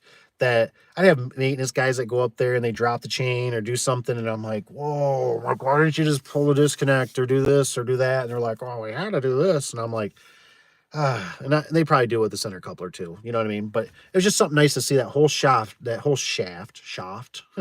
interlocked. You know what I mean? And I just saw it when I watched that with a broken spring on this big door, and it didn't miss a beat. That I've still, even out of the doors I've done, like I said, I've done the spreader bars as tight as I can, and I've still had them where it's like you hear it go pump, pump, and it's like, uh-oh, be careful, and then you watch the door like it doesn't go up all the way, and it's going to come next. It's like, whoa, whoa, whoa, don't shut that door, man. Don't let it, unless you stop it, because it's gonna throw those cables off. And I think my PTSD kicks in because I've just gone up to so many doors. I mean, we know as garage door guys, when a door is open, that's the worst. I mean, especially if it's up high enough and it's above your head. I had one at the fire barn. I kid you not. I remember, what did I do? I went against my rule normally, right? We were using our scissor lift. And of course, we were working in a shop right around the corner, which really sucked. It really bit me, it felt like, because I'm just sitting there trying to work on this fire barn because they called me after hours. And I'm thinking my scissor lift is like literally like just around the corner sitting in a building right now. And I could really use that scissor lift right now. And I remember what happened was there was pillars on both sides. I mean, this building's massive, and just huge I beams or whatever you want to call them, the girders or whatever that hold up the building, sandwiched. Right, I have no way to access this door, and I got to the point I was getting so frustrated, and I had these guys right. They were really nice guys, fire department guys, and they're like, can we help? Is there anything? And I'm like, just stand by, just stand by. I'm still trying to figure this out. And we're talking, big doors. I mean, 14 by, I think they even have taller than normal, like 16 tall or something. I couldn't get up there to get to the springs. I can't wind them. I can't back wind them. I almost got to the point I'm like, I'm just gonna have to put on a harness and wing it, man. I'm gonna I was literally, there's so much room above the door. I was thinking I'm gonna climb on top of the door. And I'm like having this envision that when I'm on top of the door, it's gonna cave because there's no struts or not enough or whatever. I'm just like, that's not a good idea. That's not a good idea. So finally I'm like, all right, like get me a ladder, So they get me a ladder because their ladder or something might wouldn't fit or wasn't right. And of course, I don't know why they do it. Any firemen, let me know. The runs were different. They're not like close. They're like super far away. And I'm like climbing this thing and I'm like, what the? So finally I got up there. I don't remember even how I did it, but I got it. And but it took me, it took me like 3 hours. And I thought, oh my gosh, I thought if I just had a scissor lift right now, life would be good. And I mean, I remember what they did. They actually took their, I forget what they call it, but their boom lift. Because the guy kept saying, he goes, I can get engine number 9 over here, and I'm like, I don't know about that, dude. He's like, oh, engine number 9 will lift it, and I'm like, because I think the door was sitting, and that's what it was. I had to get it picked up so I could get the cables back on. So they called the truck from another fire department, in town. That truck came over. They used that to lift up the door so I could get the cables back on. I mean, what a freaking nightmare, man. I mean, just one of those situations. But that was one of those ones that I think it lost its, the chain jumped or something. It was just, I don't know. It was a mess. It was one of those ones where they blew the hole in the beam. Oh, it wasn't good. Wasn't good, man. Talk about when you're by yourself and you just got guys standing there and they're like, can we help? And I'm like, I don't know how, man. Like, we are dealing with some really unsafe situation. You know how it is, guys.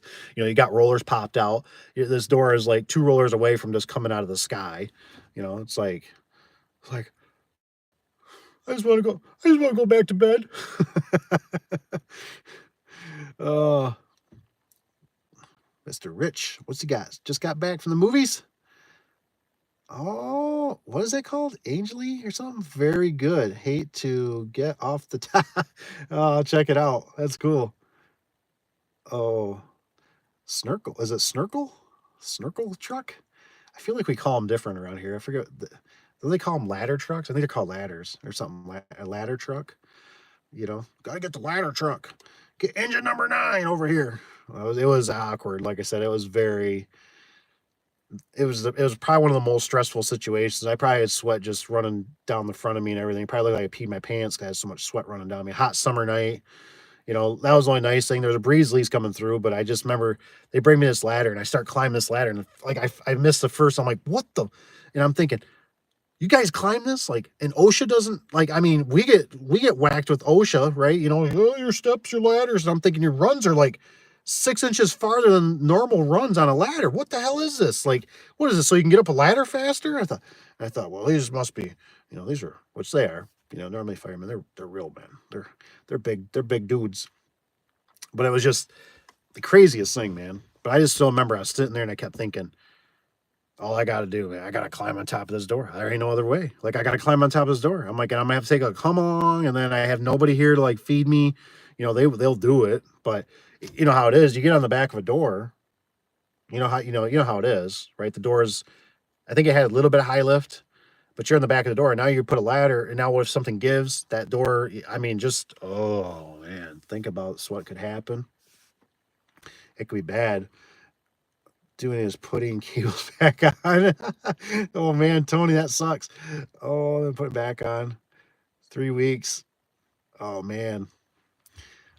I tell you what, man, it's we had one it was in the evening, and I remember I was with my business partner at the time, and I remember it was a power plant monster of a door that had a huge loader that would sit in there, and I don't even remember how big this door. I don't know if it was 18 wide, 20 wide. It just seemed like it never ended, and it was probably 14 or 16 because, like I said, they had a huge loader in there for going out and shoveling up coal.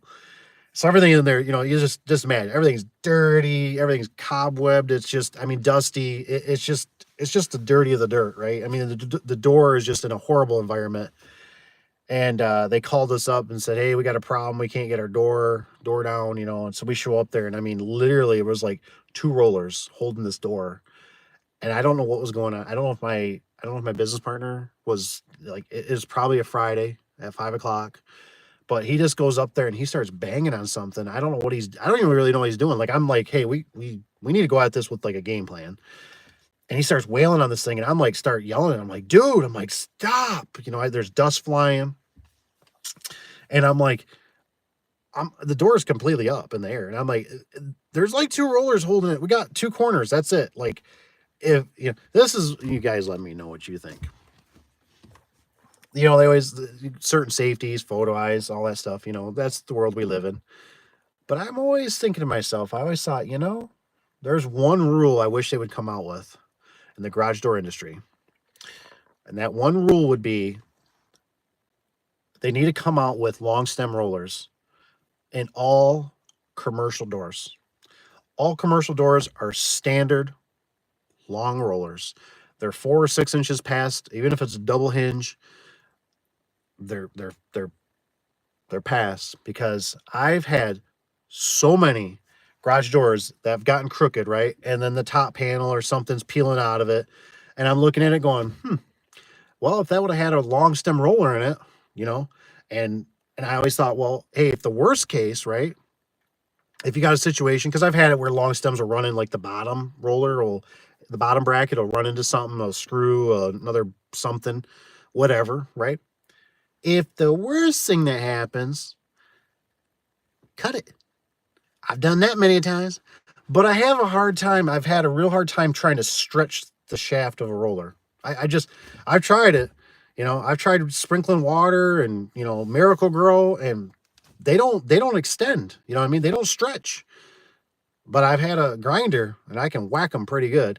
But I've had so many times where I'll like open up the package and I forgot to bring some or just whatever. And, you're hustling, you load it up. You're like, okay, I got everything. You go to the job and you start working, building the door, and you're like, golly, you're like, I know this door is going to fail either on me or on one of the business guys or another even competition. And I thought, oh, it's like, if only it had long stem rollers, it would save somebody in the future. If that door gets bumped with a forklift or something up in the air, just long stem rollers. So, I mean, I used to keep them on the truck like candy. You know what I mean? Because anytime it's like you go somewhere and it's like, yep, this sucks. Just yank out the hinges, putting long stems in this time. So if this happens again, which is like, this has been the third time because your guys whack doors or do whatever, not a problem. Next time, hopefully it won't at least come off and be like a threat to me that's going to kill me. You know what I mean? Because that's just, PTSD. Let's see. I remember, was it one year I put, what was that? A 6-foot ladder. 6-foot ladder and a scissor lift. Oh, where'd it go? Yeah. And top of, oh man, door chop was, it says trains go through. Oh my gosh.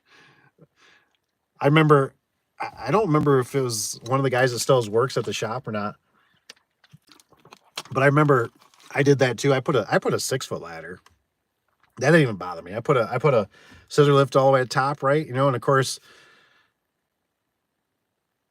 I think it's different. Tanner, did you come from an era like I did? Did you come from an era where it's like you started out off ladders? Because that's how I started out. I started out off ladders. It could have been probably two things. One, didn't have the money. Two, probably young and dumb, in a sense. Um, but when I was starting back in like they weren't real, they still weren't real common. You know what I mean? It seemed like I don't know. I don't know when scissor lifts really became super popular. Cause like, I mean, you go to a job site now, right? And it's like they got one for every guy there, where it was like you might see one for like 20 guys. And so like for me, I mean, we did a lot of commercial off pull out ladders. And I remember one we were doing a commercial spring, and we'd put two ladders and one guy be on one side with the shaft, a solid shaft keyed, and the other guy be on the other side, and we'd slide it up the ladder, and I remember one time, man, we had the ladders just sitting there just shaking, and we're sweat's just coming off us, and we're like, y'all right? Yep, let's take another step. Okay, and we just lunge that puppy up there. And then we started getting that scissor lift around, which was through a rental company. And then I was really green, so I didn't want to buy I didn't know what to buy. You know what I mean? I was like, I don't know nothing about scissor lift. I just know this one that we rent works. And it goes through man doors, which was really important at the time because it just seemed like we were always getting in a situation where somebody be like, yeah, the cables are off, the spring broke, you ain't gonna, and it's like, oh, is there any other way in? They'd be like, nope. And you're like, man. So to get a scissor lift that can go through a man door, you know what I mean? And they got a reach limit though. That's kind of the, so sometimes you need a little bigger one. But so we could get through that man door though, we get working, right? But I remember when we had it, and then I'm still thinking somebody, they got all these contraptions, for winding springs and stuff like that. Somebody, I haven't seen nothing real slick yet. Because what we would do is we'd take angle iron and we'd screw it to the top rail, and that would work as a platform. Now you'd have to normally duck down, in the scissor lift quite a bit, but holding that spring instead of holding it out with your hands, and you got it yet, and you're sitting there telling the guy, "Come on, man, bolt it in, whatever, screw it in."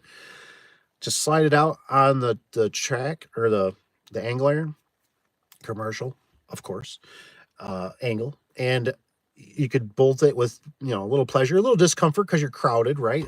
But I thought, somebody needs to come out with something that kind of bolts on here, and just it's kind of got like an arm. I don't know how to explain it, but something, has anybody seen that new what is it, the new thing they've been advertising out there? I don't know I don't think it's Milwaukee, but they got that jackhammer where they put that suitcase on like it's like a tote bag, and then it's got the arm that comes over and it makes it so you can hold a jackhammer like upright and do like a wall, because if you ever used a full size jackhammer for a man, they're heavy. I mean, it's like I've used them. It's like, holy crap, especially when you're trying to get it back out of a hole that hit it in the concrete or something. And I thought something of that nature where you could clamp that on to your scissor lift or something or whatever. And then it kind of help suspend that spring. Cause man, we had one time, I think that thing it was all of 6 feet long, and it was a 6-inch spring. I mean, I don't remember the wire size, but it was like the size of my thumb. And I mean, it was like we did it with three guys, and it was like that still wasn't enough. I mean, it was I think it was for one of the road commissions, and oh my gosh, man, it was just like, dude, this thing is so heavy. I mean, we were, how I don't know if you guys ever do it where you grab like the beam back there, the I beam or the red steel, and like you're using your arms and stuff. I mean, man, let's see what you guys got here. The Skyjacker 3226. Heck yeah. I'm still a Genie fanboy. I'm just a Genie fanboy when it comes to the lift. I like the colors. It's the colors. I like the blue. I don't know. Now, it seems like Genie lifts have been pretty decent, but I'm sure if you buy them new and buy them, everyone's got, what's the one? I can't even think of the one that we have, that one, that orange one. That thing's like always herky jerky, man. It's like, you're like, holy cow, man, this is almost unsafe. Go through a doorway 36. Yeah. Yep. That's the way to do it, man. Especially if guys are, if you're just starting out, and you're like, man, I don't know what to buy. for scissor lift, start out with one that can go through a man door. I think that would be some solid advice because that's what I started out with. And then you run into the occasionals that were as you progress and grow that you can't you just can't reach. I mean, that's what we started. We started having certain customers that we were, whatever 5 or 10 feet too short. So now we got both. We got one that can go up higher, and it's a bigger. I don't know if it's wider. I feel like though I wish in a sense we would have went with a little bit wider platform. But what I do know is the big thing. I should put this in here too. You got to make sure it's got the bigger cylinder so it can lift more weight because I don't know. Somebody, you guys probably know. Like I said, Tony sounds pretty and Rich does, but I forget what the capacity is. And I know they could change, but it's like when I heard it the one time, the guy's like, "Do you want the 300 pound or do you want like it was either like 5 or 6 or something like that?"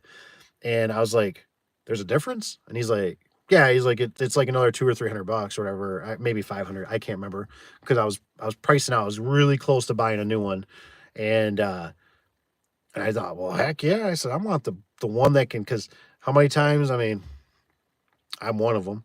You know, you're grabbing the door by the hinges and trying to lift your body weight up till it gets past that pivot point and it goes off. Then you always get up there, right? And it's like, you know, hey, did you grab that split collar? Oh no, I thought you did. Oh my gosh, dude, we got to go back down. Yep, go back down. Go back up. Where's the winding bars? Don't tell me you forgot. They're on the tailgate of the truck. Son of a. I don't know how many more times this scissor lift can do it, man. It sounds like now the battery's getting dead. And then I think the worst one I ever had is when our scissor lift got a glitch in it. And the darn thing, I tell you what, you don't think of it, but when it doesn't move, when it's in the up position. And it was funny because the guys were telling me about it, and I was kind of like, psh. I was like, we'll get it fixed at some point. You're fine. You're fine. And then I had to use it. Uncle Dave didn't like it. Because I found out when you're doing your commercial springs, right? What do you normally do? You're up in there. You normally want to slide, or you need to move so you can work, right? You don't want to keep going down. And I kept having to go up and down and move that scissor lift, 6 inches, 12 inches, whatever. And I thought, oh, I said, oh, heck no. I said, this thing's going on the trailer and it's going right to the repair shop. So that's what it did. And they found out there was something with the boom arms that would come down over what they call the pothole protectors. I think it's the pothole protectors. It says, yeah, Tanner, I'm not a young pup anymore. That's funny that Tony says I sweat bullet. Sweat bullets, I'm assuming is what he's saying. Because it says I'm sweating bullet. I don't know if that's something with age. This one guy, his name was Chad. And I really miss Chad. Chad, I'm sure he was into all kinds of different drugs. I don't know what. But he was one of those dudes that was just a super cool dude. And what was weird about Chad is he would suck his thumb when he was thinking. He'd literally start sucking his thumb. Dirty, didn't matter. He had curly hair. He was a really cool dude. He was really smart with electrical. I mean, he could figure out relays. I mean, you'd be sitting there like, I remember one time we had 3 openers that had to be interlocked. I was working with him, and he's just like, he's sitting there just sucking his thumb, and I'm like, I didn't know what to think because I was kind of new, with him when I had him, and I was like, what are you doing? And he's like, I'm thinking, and I'm like, oh, you suck your thumb. And it was just, I don't know, it was just one of those things that was unique. And it's unfortunate because he overdosed and he's no longer with us. But he was a very smart guy.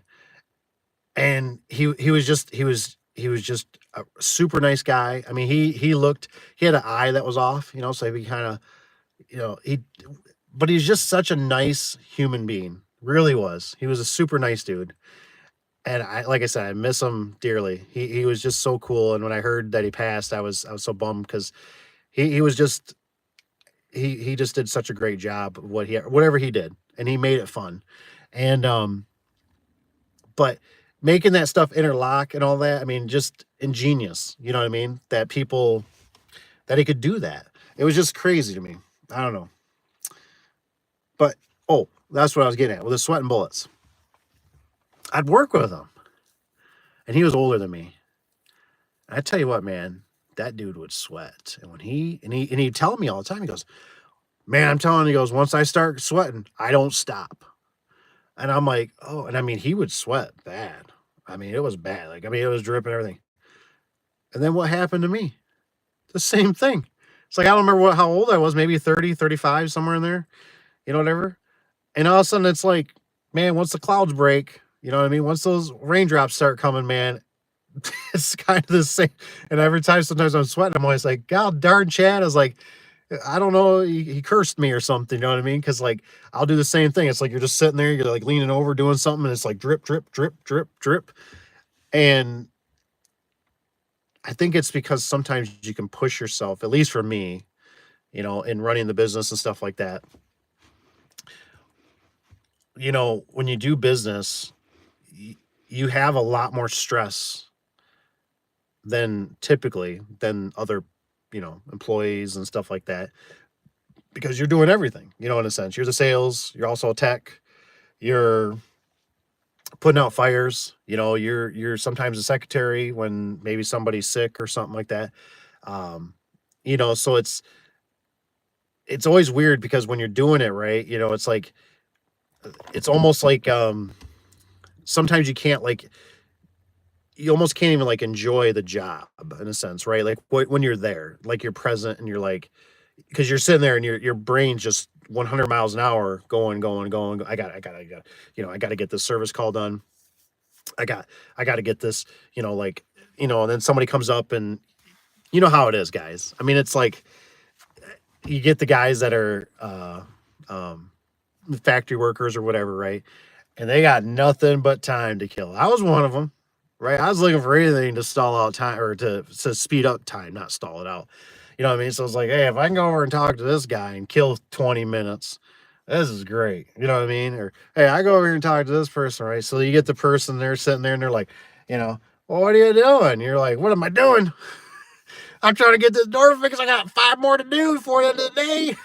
And they, well, what kind, and you know how it is. You don't want to be rude or anything, so you got to kind of play it, and well, I got to get going, or whatever, blah blah blah. And it's like, your phone's sitting there vibrating, and it's employee calling you or something, and you're like, what?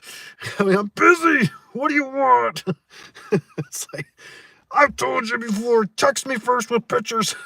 Don't just call me. Hey boss. Yeah, I'm looking at a flux capacitor. Flux capacitor? What the hell is this? Back to the Future? I don't know what a flux capacitor. Well, it's doing. Send me a damn picture. I'll call you back. All it takes is like one picture, and I'm like, push this, do that, bang on it twice, a little piece of duct tape. You're good. Oh, okay, thanks. Send me a picture. Oh man. So Tanner says, don't buy the brand new Skyjacks or anything 2023 or newer. Ooh. New OSHA standards. Ooh, higher rails. Oh no. Unless grade point. Oh no. No, no, no. To go up. Oh man, back about another 2018. Dang, man. Boy, Tanner, I really appreciate you letting myself know. Wow. Wow. That's a bummer, man. Because scissor lifts are normally pretty sensitive already with the tipping and stuff like that. That's crazy, man. Scissor lifts are a big responsibility. They really are. I mean, they got like when I bought my scissor lift and then I took it in. And I remember they were like, it needs this, it needs this, it needs this, you know, and I'm like, they're like, it's, you know, it was like over $4,000 or whatever. And I'm like, I paid 3,000 for it or whatever, you know, and I'm like it needs new tires, needs, I'm like, what's wrong with the tires? You know, I mean, there's just so much. That's why too, if there's newbies, honestly, I don't think it was a bad gig. I almost could go back to it to some degree.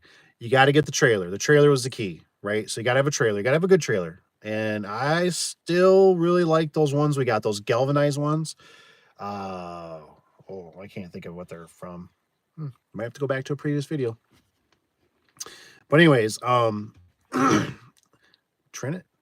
what are they called? Trinities? No, I can't remember. Anyways, they're galvanized. They got the ramps. The automated ones I'd love to have.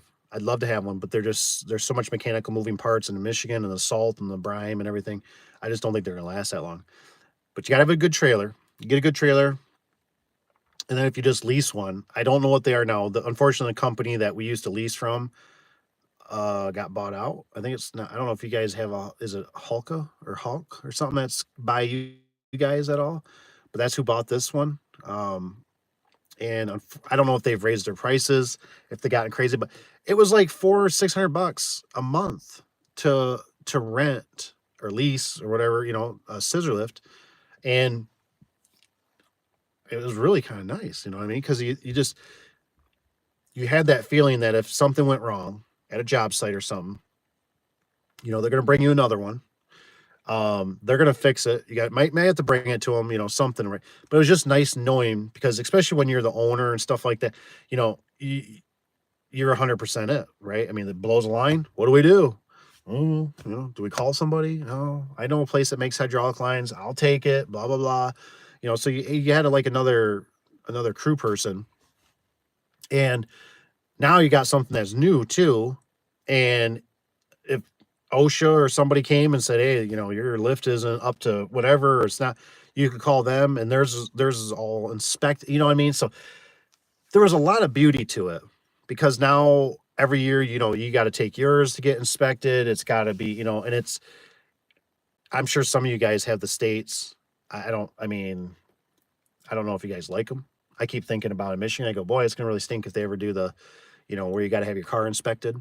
And I thought, I don't know if it's really, you know, so much for the better good of, you know, I still see more accidents in Michigan. It's because people either intoxicated, it's either you know, texting and driving. I don't hear nothing. I don't even know if I've ever heard one. Honestly, I said they had a brake failure, and I know they could happen. They do happen, but it's just, you know, you think about if they start doing that, then how much these mechanics would start. You know, these cars, they could sell more cars. Um, but the scissor lift, like I said, it's got to be up to snuff. You know, it's got to be inspected. It's got to have the certificate. It's got to be painted. Like, I mean, it's got to have the right stickers. The tires got to be a certain tread. Um, you know, it's got to have the right safeties. All this stuff. They are a huge liability. I know a guy and another. You know, he got pinned.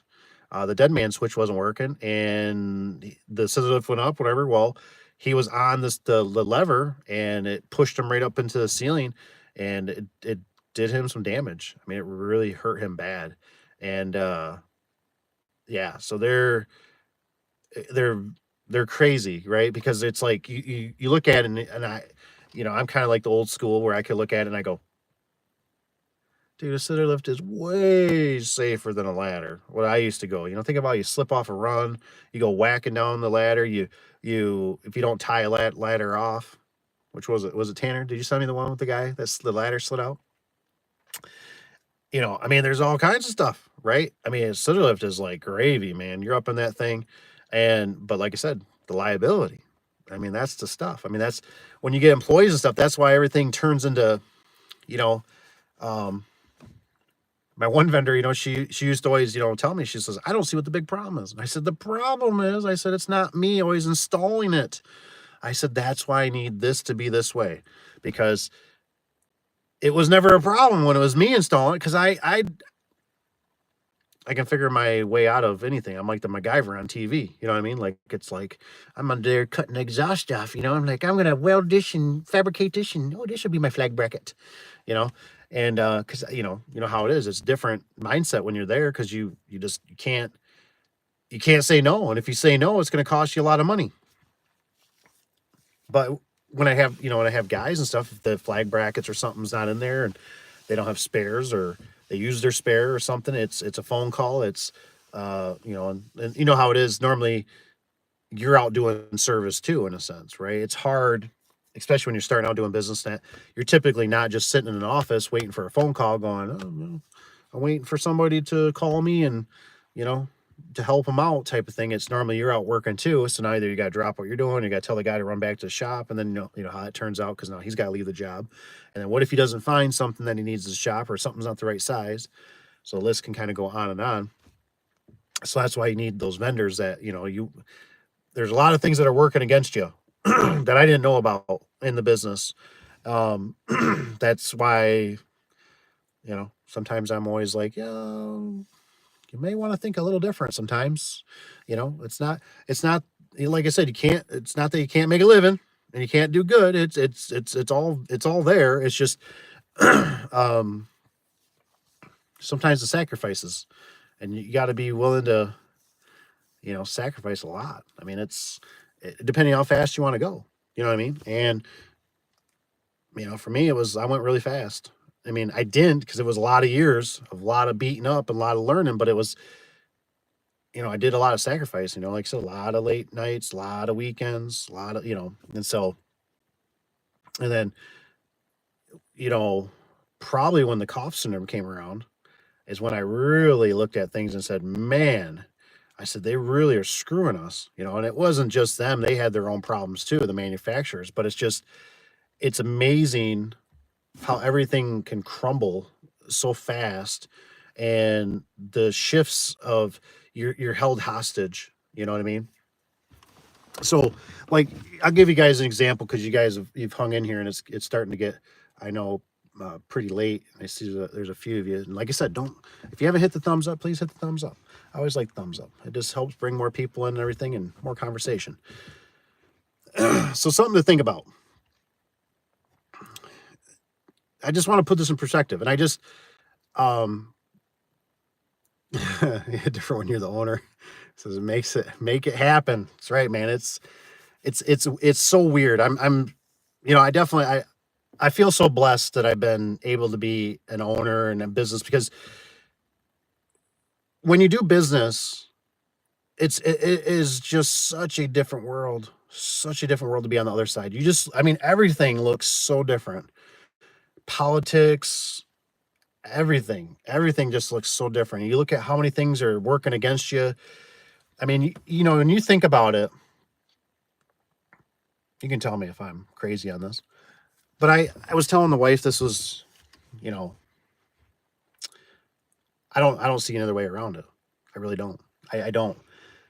You take the man, the GOV, and you think about what's playing against you, right? So I'd have times, right? I have to bring guys in. Let's say we're doing a fence job. We basically need grunts, right? I've been a grunt. I'm not afraid to say it. I like being a grunt sometimes, actually. Tell me what you want me to do, boss. You want me to dig a hole? I'll dig a hole. I'll dig the best hole you ever seen. You know, I mean, and so you bring guys in, right? Well, these guys, you can't, you don't want them full time. You don't want them on the payroll. All these things. So I remember one year, right, in the business. So some of you young guys don't do this. I was using the ATM. I remember I seen my secretary or the accountant. I went to the accountant, and I think it was that time she goes, I see all this ATM fees. She's like, I see you pulled $60,000 out of ATM. Just 200 here, 300, whatever. And I'm like, yeah. And she goes, what is this for? I said, well, it's to pay the guys. And she goes, oh, good. She goes, because now you're going to pay taxes on it. And I'm like, what? And she goes, yeah. She goes, I don't know if you want to rethink about stuff a little bit. And I'm like, okay, yeah. Oof, holy crap, what am I doing here? So then you'd have to, you pay You pay these guys, you pay them cash, whatever, because they're not doing a ton. You know what I mean? They're just here for 3 days, 5 days, a week, couple weeks, whatever, right? And I remember I'd have this dispute with the wife all the time. I mean, it was just back and forth, and it's like she'd be like, well, we got to do this. We got to 1099. We got to do this. And I'm like, you can't. And you wouldn't believe how many guys that I'd bring in or something like that. Or I just find them somehow. I don't, these guys come from other people, friends, whatever. Good dudes. Some don't have problems, right? And I'll never forget the one guy that worked with me, right? And I'm trying to make small talk with him where he didn't have a car, right? So he'd take the bus or whatever. He'd hook up with a bus. And I'm driving him home one night, and I just said, hey, I said, I'm just curious. I said, how much do you pay for rent? And he goes, 500. And he's staying in the upside of a house, right? And I said, okay. Next day comes wherever, he doesn't have a ride. So I said, hey, man, I said, you want me to give you a ride? Yeah. We're driving home. I said, hey, how much do you pay again for upstairs? And he goes, I pay $550. He goes, 500 is paid by the government. And he says, the 50 I got to come up with a month. And I'm like, really? Wow. Interesting. And I said, how long does this last? And he goes, I don't know, forever?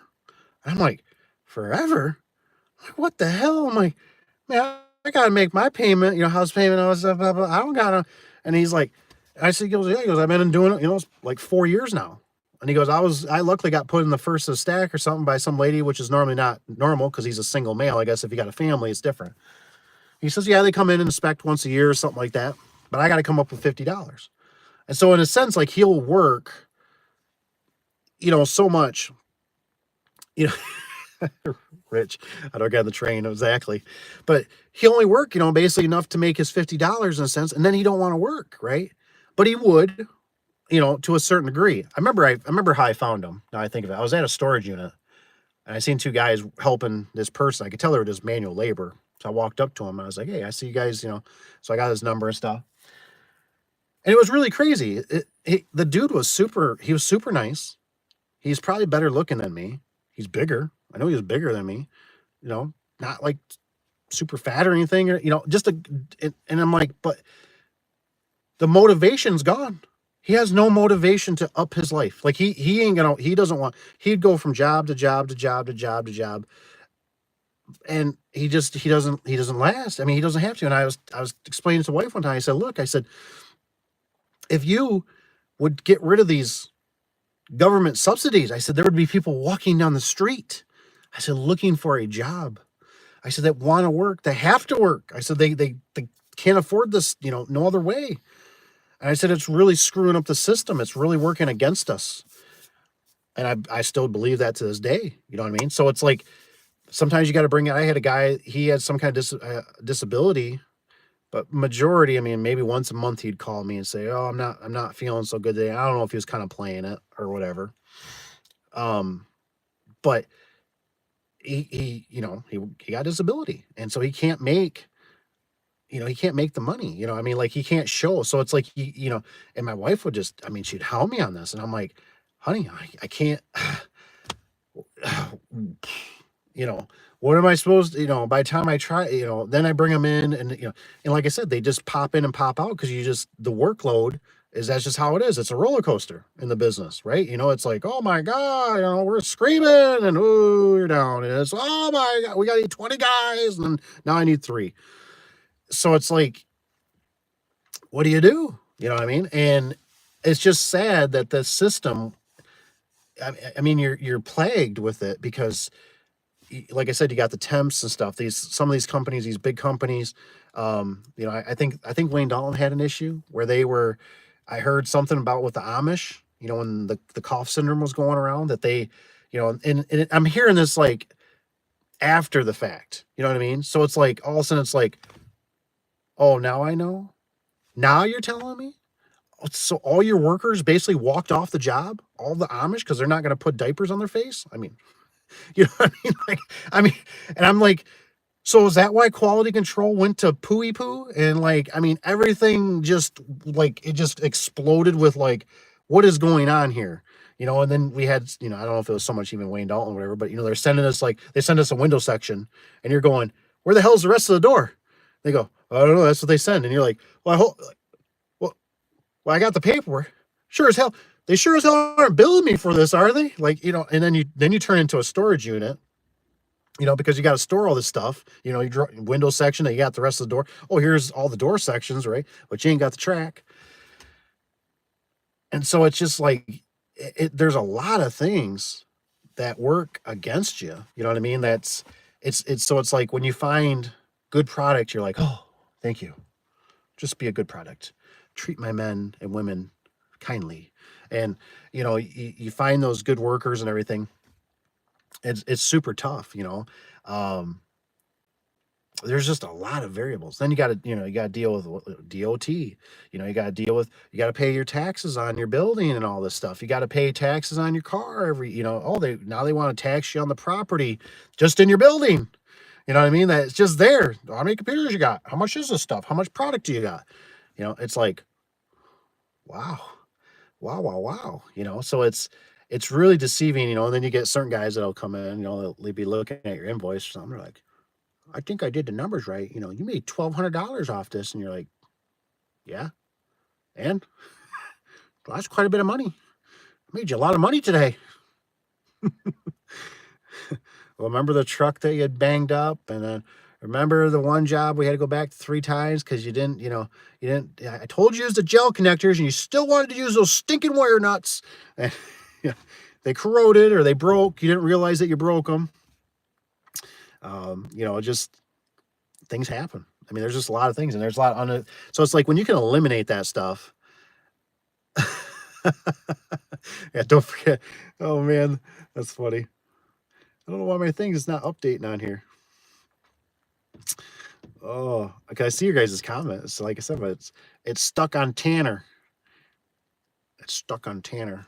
Where is it? It's stuck just on Tanner. I see Rich is pulling up there, so I don't know why it's not pulling up on this. Let me go back to the comments. Maybe I can find it. I'll do that. Oh yeah, there we go. Because I swear there was something too about the rebates. Maybe that didn't show up either. I'll have to go back through these ones for sure because I appreciate it. Oh yeah, young, don't buy. Yep, you got that. Don't. What does it say? Consular support person at lady crying on me last night. What? Oh man, support. Oh man. Oh man, it's kind of funny because I keep thinking I'm going to go back into, I'm like, if Cap wants to put me in like residential, I'm okay. The commercial is a little bit of a murky water because I can get engulfed in that pretty quick. But a residential, man, oh boy, I remember people just like you said, you got to consult with them. I've heard all kinds of stories. I think I only had one time. I remember a girl walked up one time, opened the door, and it was pretty much, how do you say it nicely? It was like the lingerie, let's just say. And that was about the best one. And then the rest of it's always, which is horrible. It happens. It's going to happen to all of us, unfortunately. I lost my husband, I lost my wife, and you're sitting there and it's like, yeah, well, I still got to buy my kids some shoes. It's like, could you just call somebody else? Like, and it's like you do something, you give them a discount, you try to give them a senior, whatever, or, well, my car doesn't, I've had that before. My car doesn't start. Oh my gosh, I wish I would have known that, or you go in the garage and somebody's living in it. It's like a couch and a bed, and you're like, what is this? Yeah. I come across some crazy stuff, man, especially storage units. Storage units you just never know what you're going to get at a storage unit. Let's say it says it's different when you're the owner. Yeah, make it happen. There is something definitely different about it's that mindset. It's just such a mindset. Just got to get, this figured out, man. And then you try to bulletproof it every time you can, try to get better and better and better. And I always told myself, this is the way I always looked at it. I was like, how am I going to fail? That's always how I'm like, how am I going to fail? Because I know there's going to be something. There's always something. How am I going to fail today? How am I going to fail? That's how I always feel. How am I going to fail? And I try to make it not happen. Sometimes I get pretty close, but there always seems to be something. I just did one. I got a gate job. I'm going to upload eventually here. And it just never failed. I forget what, it'll be in the video, I think. The wife had to bring me something. And I'm like, oh, I couldn't believe it. And it's like I'm 3/4 of the way, right? Got the music playing. I'm sitting there just driving away. Oh, today is a nice day. It's a good day. Sun's out. All right. I got 3/4 of the way and it's like, oh no. Oh no, that panic sets in. I forgot that I was supposed to grab that. Oh no. And it's like, well, do I turn around? Well, that would be stupid. Why don't you? Well, you should probably keep working, right? You should keep going because there's probably going to be something else you forgot. So you might as well get to the job site and start working at least. And then, well, then otherwise your time's always going back. So sometimes it's, I think business is one thing. If it was like, oh, I just got money to throw and I'd have a runner. I learned that from the builder. Have a runner. The runner is a big help. And I'm like saying like not the wife. The wife can work good for it too. Don't get me wrong, but it's like if you could have just a guy that's, men just know stuff. Like, hey, go to Lowe's, get me some zip ties. Where you say that maybe is what zip ties. What is that?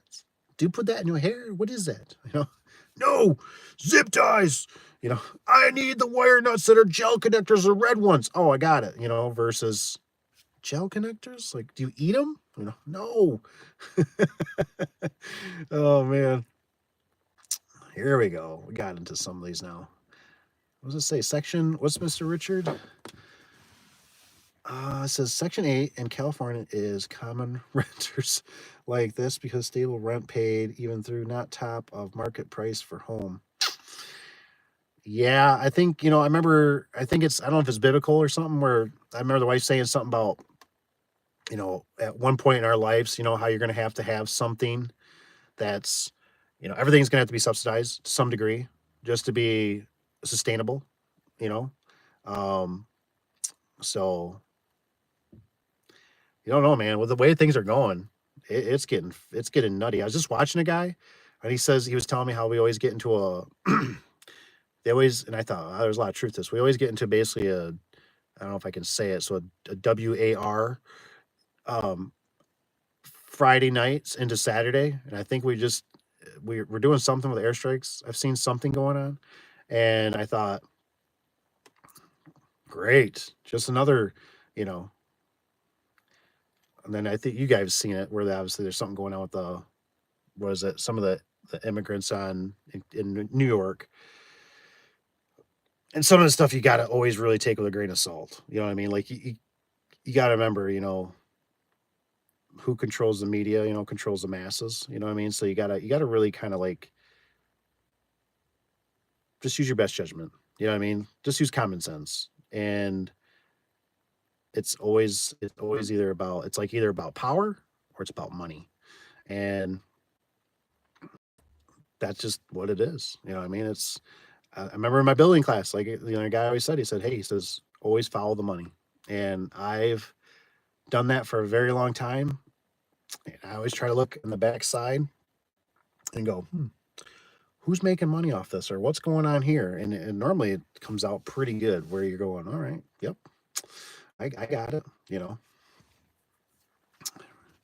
I would say, yes, Dave, teach Rich and how to get on the train. Yes.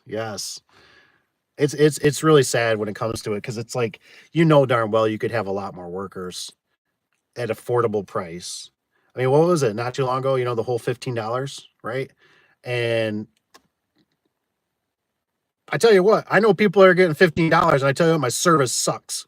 You know what I mean? Like you go to McDonald's, you go to wherever. I mean, the service is just horrendous, and I cannot tell you how much I'm so sick of the service that it's just horrendous. I mean, it's just. I normally go into stores, and I like smiling. I like interacting with people. I like saying hi. And I find myself nowadays, I just go through a store like a Lowe's or something or home, and I just looking for whatever I need, you know what I mean? Because it's like it's so depressing. Um, I even asked a lady in the paint, right? The paint normally isn't too bad. I asked her for where some spray foam or something was, and she told me aisle two or something, and it was so far off and left like, and I just thought, hey, you know. So I went on my phone and was looking for because normally they'll tell you on their phone or on their website what aisle, and I thought this is sad that I got to be on my phone, you know, and part of me also just wanted to say, you know, well, like screw it, I'll just buy it offline. And I thought, you know, it's sad that these people here, like, you know, if it was a normal hardware store, like maybe the old, I don't want to say old, but the Ace Hardwares and stuff like that, you know, darn well somebody be like, ain't buying that offline. It's right here. Let me help you, sir. Actually, you're gonna go buy it off. Let me walk. I will be right back. I will be right back. Let me go get it for you. I'll be back in like 2 seconds. You know, and bring it to you because they want to sell it to you, right? But it's not like that, you know. It's just like, it's over there, you know. Just, I don't care. I got like 3 more hours. I get to go home. This place, and it's just sad. It's just sad to see how this stuff is turning out. It really is. What's this got here? Don't forget city compliance inspector in your shop.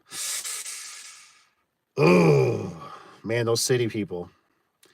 They always got something. They always got something, Richard. They always. That's why sometimes like leasing I think about, or like, and that was one thing in business that took me.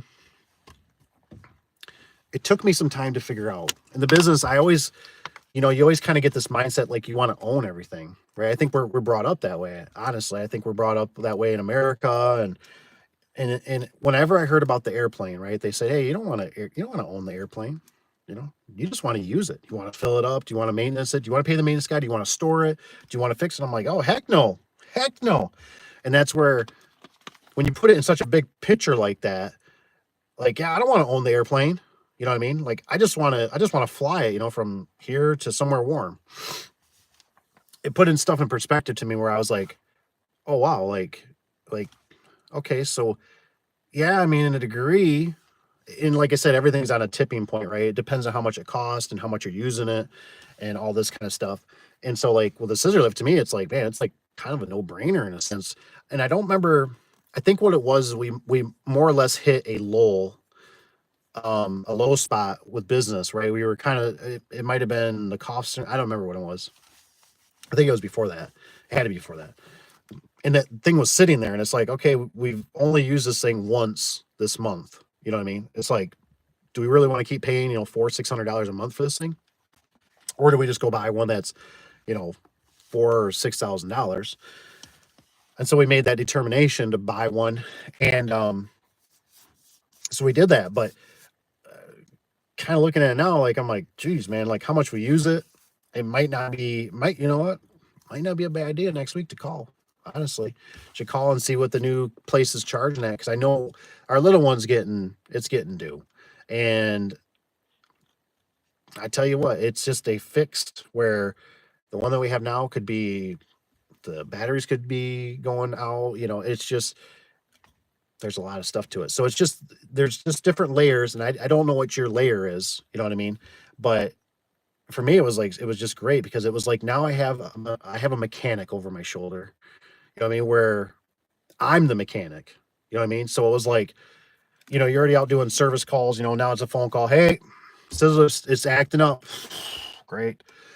All right, well, I'll look at it at, you know, probably 8-9 o'clock tonight when I get back to the shop, whatever. I'll take a look at it. Well, we're at the job. We can't really do anything. We can't do any more.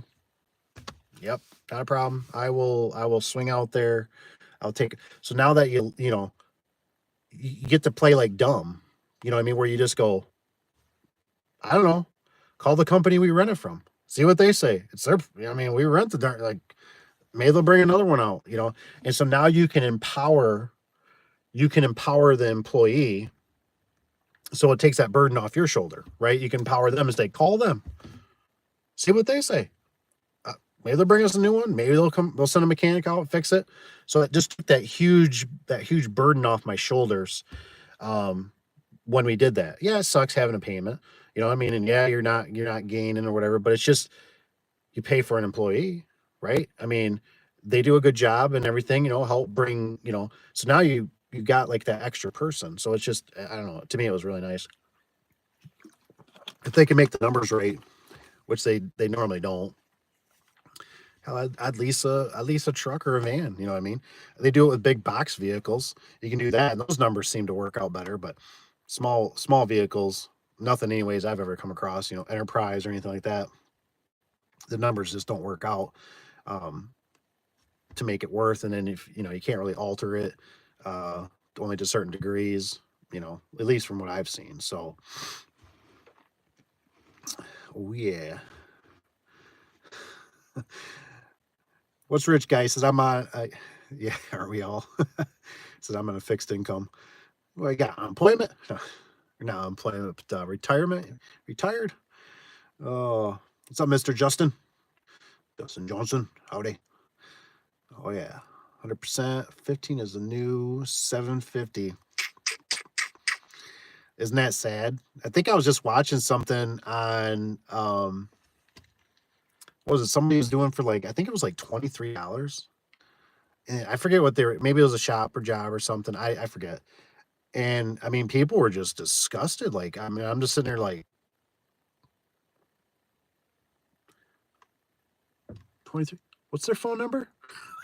I'm just so I'm like, but people were just ragging. I'm like, I mean, I get it. I really do. But people don't understand the underlying problem. I mean, has anybody? If anybody doesn't, you should watch. Was it Southern Prepper 1? He's got some great videos. He just came out and he's talking about the national debt, and he's showing over the weekends how the national debt is jumping. I mean, it's a huge. We're talking. I don't know what it is, like 20 or 50 billion dollars on a weekend. And he's like, how is this happening? Like, what is going on? And, unfortunately, our money is just being, I think the best way I ever heard it was when you talk about gasoline. Gasoline's always the biggest one for me. I know gasoline has changed a little bit. It's gotten watered down, basically. It's got ethanol in it. And I guess that's what always threw me, because I remember as a young man, when I worked at a mechanic shop, a guy that worked there, he came in, right? And he goes, they're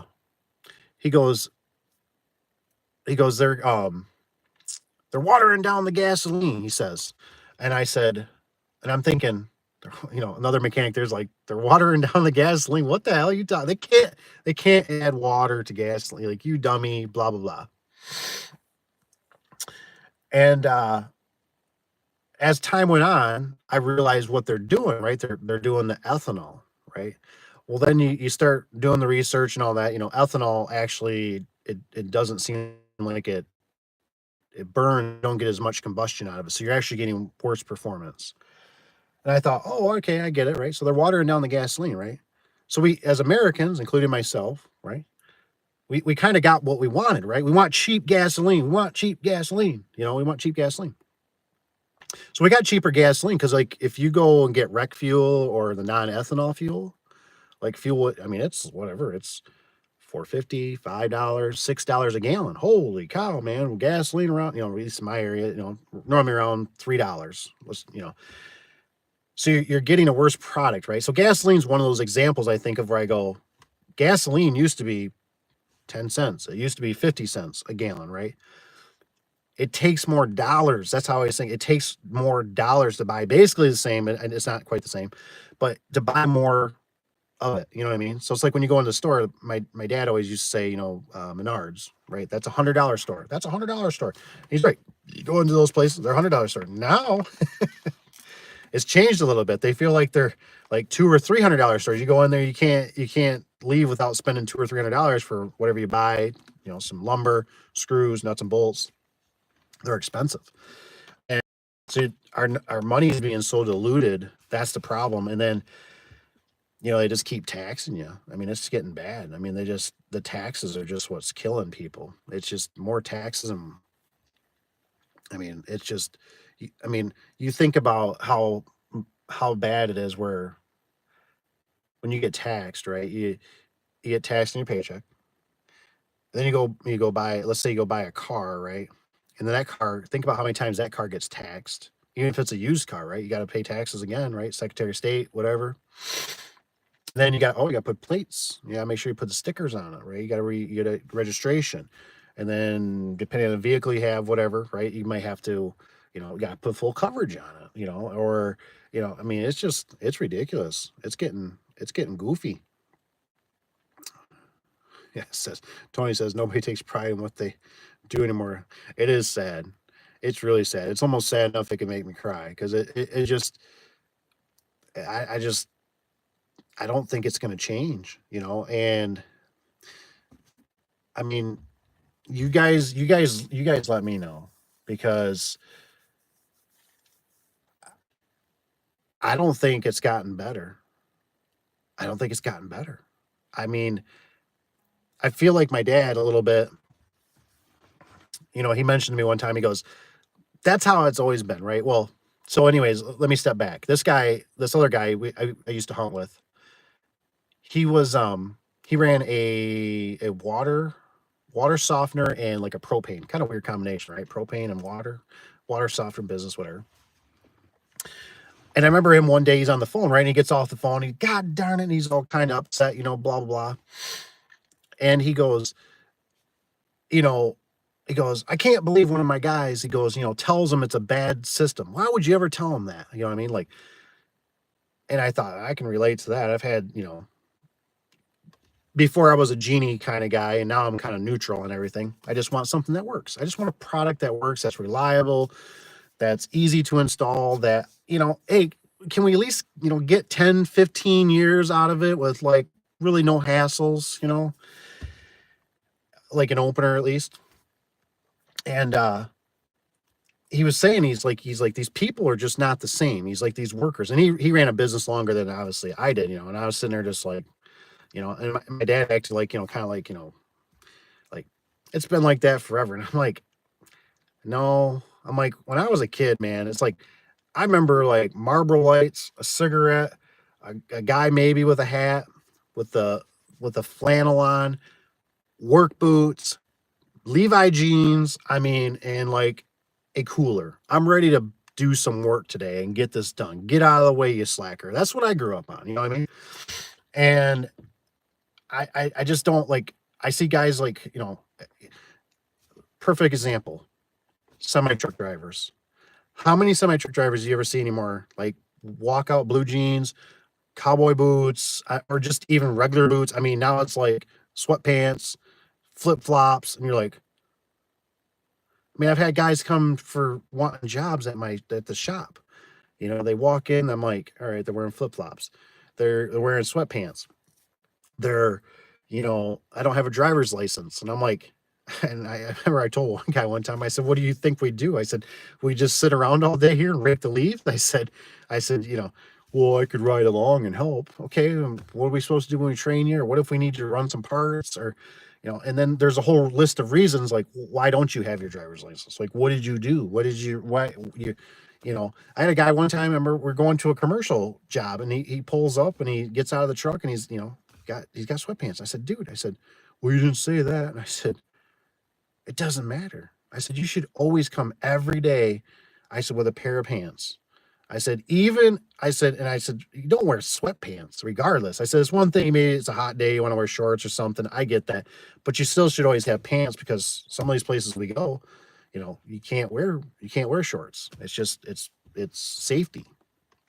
And so I just don't get, I'm just going to come work for you. And, just give me a truck and I'll just be on my way. You won't have to worry about me because I know what's up. I know what it's like to be on the other end. Oh man. It says inflation's why I can't get more for my springs. Yeah. I'm telling you, man. Tony, I just was in, I was just in Lowe's, or was it Lowe's? Maybe it was Home Depot. I was in Home Depot, I think today. I'm looking and I'm like, these damn openers. I'm like whatever, like they're 100. I don't know. I just feel like openers haven't gone up enough. Like I want them to go up in the retail, right? I want them to go up in the box stores. So they're like two, three, $400. You know what I mean? At least always over $200, like in some change. But like when they stay under that 200, I always have. It's like when you go and I think we're installing openers. I think around like $600. I don't know which one that is, but that's what I was told by the secretary. And so it's just that mindset sometimes kind of hard because people are like $600, and if you don't kind of give them the pitch, right, and explain to them, go, yes, it is $600, but here's the reason why. It's going to be solid rail. It's going to be a better product. We're going to warranty it. Which people normally really like. Go ahead. I will. We probably don't right now. We're not going to do that. We'll install your opener, but I tell people sometimes, say, once my vehicle leaves your driveway, it's yours. So if it malfunctions, you call me back. Hey, it's $120 for me to come back. And what are you going to do? Where if it's mine, I'm going to come back. I'm not going to charge you. It's going to be, if it malfunctions, I'm going to rip that son of a biscuit down and I'm going to get you a new one, because I just not going to sit here and throw parts at it. I'll take it back to the shop and deal with it there, and we'll make it right for you. I mean, we've done that quite often. Like I said, I just talked to the builder, and he told me, I don't know if it was Cap that went out there, but one of the guys went out there. He goes, yeah, he tore the thing right down, put another one up, and I'm like, it was a genie. I said, it was a RPM sensor that went bad. And I was thinking, that's the way to do it. Don't even, screw around, because I've done it. Yeah, it says, oh man, inflation. It says, Richard says, we are taxed to death here in California, man. Richard, I'd love, you should shoot me an email. The Dave A, I normally put it in the description below. At the Daveadubson at gmail.com, man, because like I said, you got any intel over there in Cali and New York, man, California, New York. I can only imagine. What I need to do is I should go hook up with Mr. SOS garage door guy, and I should go over there and hang out with him, because I believe he's in there in the Cali somewhere down south, I believe, but I just can only imagine, because obviously I think, they got to have all the battery backup, which, yeah, whatever, I guess. But I only can imagine being over there with the politics. Like I thought I heard at one time, wasn't California like starting to, like, they wanted to know if you had like an additional well, like a water well, pump, whatever, on your property. And I was like, oh, this will be interesting. You know what I mean? Like, and it was, and I thought, this ain't up to no good, because it's going to be, how this is going to work. It's going to be like, we just want to know about it right now. And then it's going to turn into, well, do you maybe know how much you're consuming, or how much you're sprinkling your lawn, or how much you're and then the next year will come, and then it's, we're just going to charge you a $5 fee. And then the next year is $10, and that's 20, and now it's $1,000 for that well or whatever. And it's like, maybe I shouldn't even said nothing. You know what I mean? Like, like, what well? I'm on city water. We don't have no well here. What are you talking about? That's why I was just watching a guy even on natural gas, and he was saying how, I think he was in maybe a different country, I'm not for sure, but he was saying how it's like, he's like, I got $24 of natural gas that I use, but then he says this distribution of it was $27 or something, a little bit higher. And he's like, with the tax and this, he's like, my bill comes out to $120, even though I only use $24 of, and I'm like, oh my gosh, you guys, I'm like, that's why you got to watch what you get, signed up. I've gotten a lot of good feedback, not good for people, but like with like Angie's List or Home Advisor, stay away. You know what I mean? And if you do, you better use a burner card, because they're going to screw you over, and you got to pile out of there, man. You got to drop that card or cancel it, because they want, I heard early termination fees that people got whacked with, just all kinds of horrible stories. And I'm just like, oh, I just feel so bad because it's like these people don't know how hard we work for our money. You know, I know you guys are blue collar just like me. Work hard, man. It's hard to feed a family. It's hard to pay the bills. It's hard to, keep the vehicles running, and keep all the spinning plates. It's tough. And when you get somebody that's, sitting there and you're thinking, oh, this is going to be great. I'll get more business. I won't have to stress so much. We'll have the phone ringing. We'll get more service calls, whatever. And then they just start sending you bogus stuff. You're running around like a chicken with your head cut off. It's not cool, man. That's not cool. And then what really irritates me is like these people don't even get like regulated in a sense. Like it's just money. It's like I said, follow the money. So they get to do this. The customer doesn't even know what they're doing. They're just thinking, oh, I seen it on TV. It's got to be true if it's on TV. They wouldn't lie to me, and it must be great service. Yeah, right. Good luck. Boots, jeans, and a company shirts or sweat shirts. Yes, I do rock shorts in the summer. I do too, because I get hot, man. My old age, I've gotten a little more, like I got those. I really like those. I get sweaty feet, so I like to try to use them.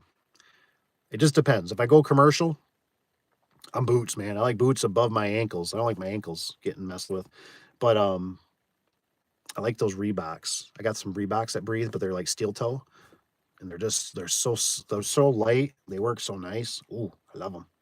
So I'll wear those for like residential and stuff like that.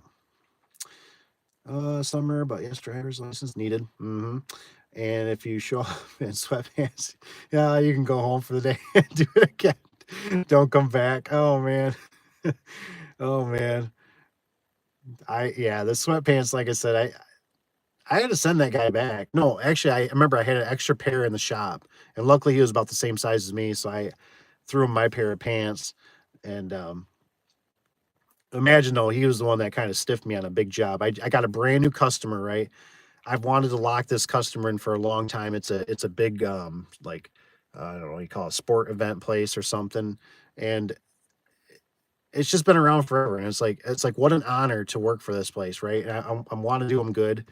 And he was the one that on a blizzard day, he doesn't show up, and my secretary's calling him or calling. She gets a hold of she's calling the home phone or whatever, and she gets a hold of somebody, and it's his wife. So we let it go for another 10 or 15 minutes. And as I go in there, and I'm like, and this was one of those times that I got burned with having a truck because a truck sat up too high. I could have loaded the doors in there if I didn't have a truck. I could have figured something out. But I had a truck and I had to get them on top. And I mean, it probably did work for the best. I had to pull a scissor lift, I believe, that day. And I tell you what, it was just like everything because of him not showing up cascaded, right?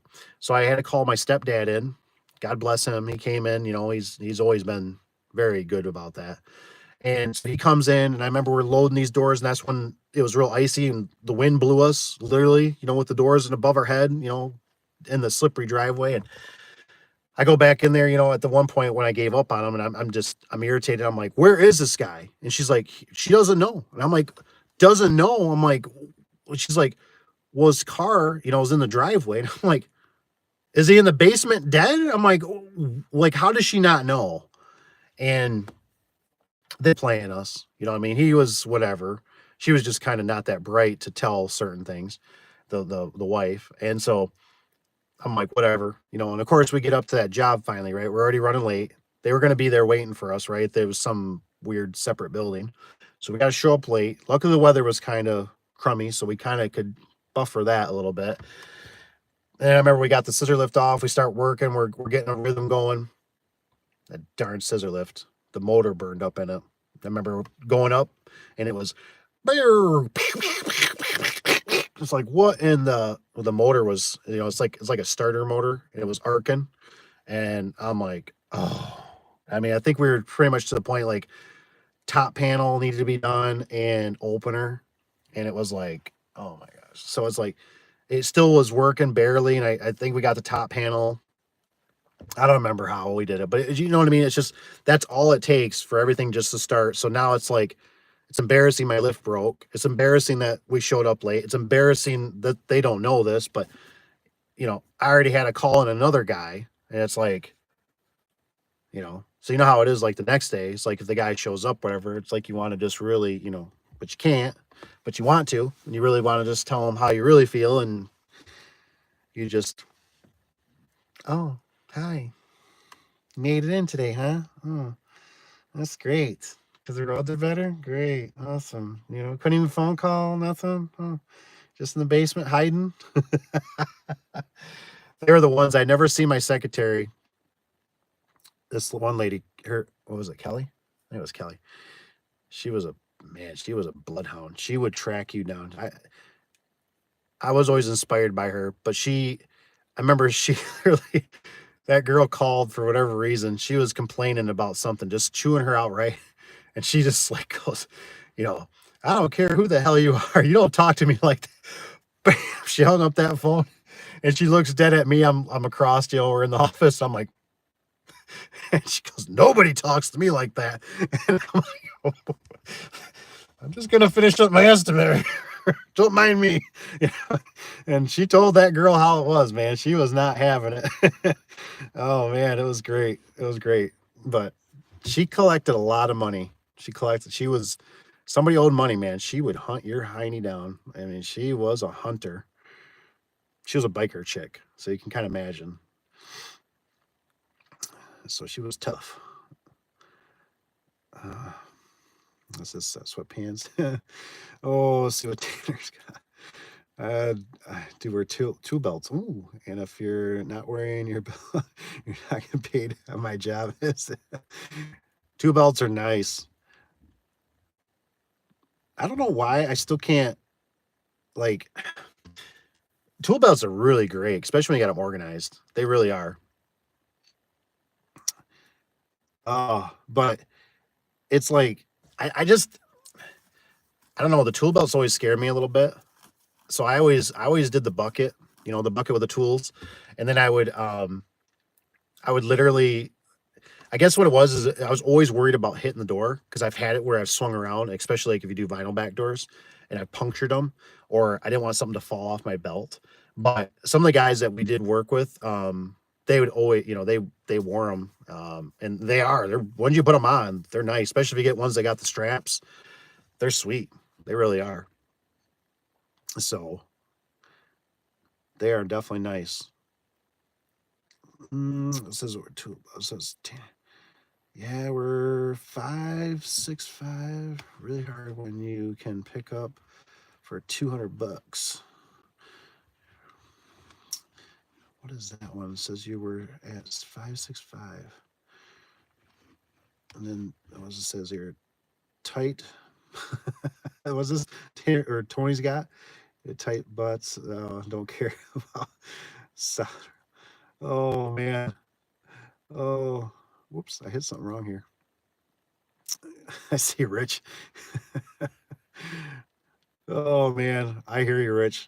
Like I said, I'll probably jump off. Like I said, if you got any questions, I know it's getting late. I just figured I thought I was talking to the wife and I said, hey, you know what the hell? I said, I think I'm gonna jump on. I said, maybe I can share a few stories and whatnot. And like I said, I just love hearing the stories from you guys and stuff, especially because it really makes me feel not alone. And I love the power of it because I can't tell you how many times that I felt like I was bat ass crazy. You know what I mean? Like I'm like, am I the only one that sees this? Like, am I the only one that's like going through this? Or, because you won't get that feedback, from employees, secretaries, wife, you could have some other business guys, right? And they can kind of relate to some degree, right? But their level might be different. They might just own a building and everybody's in the building.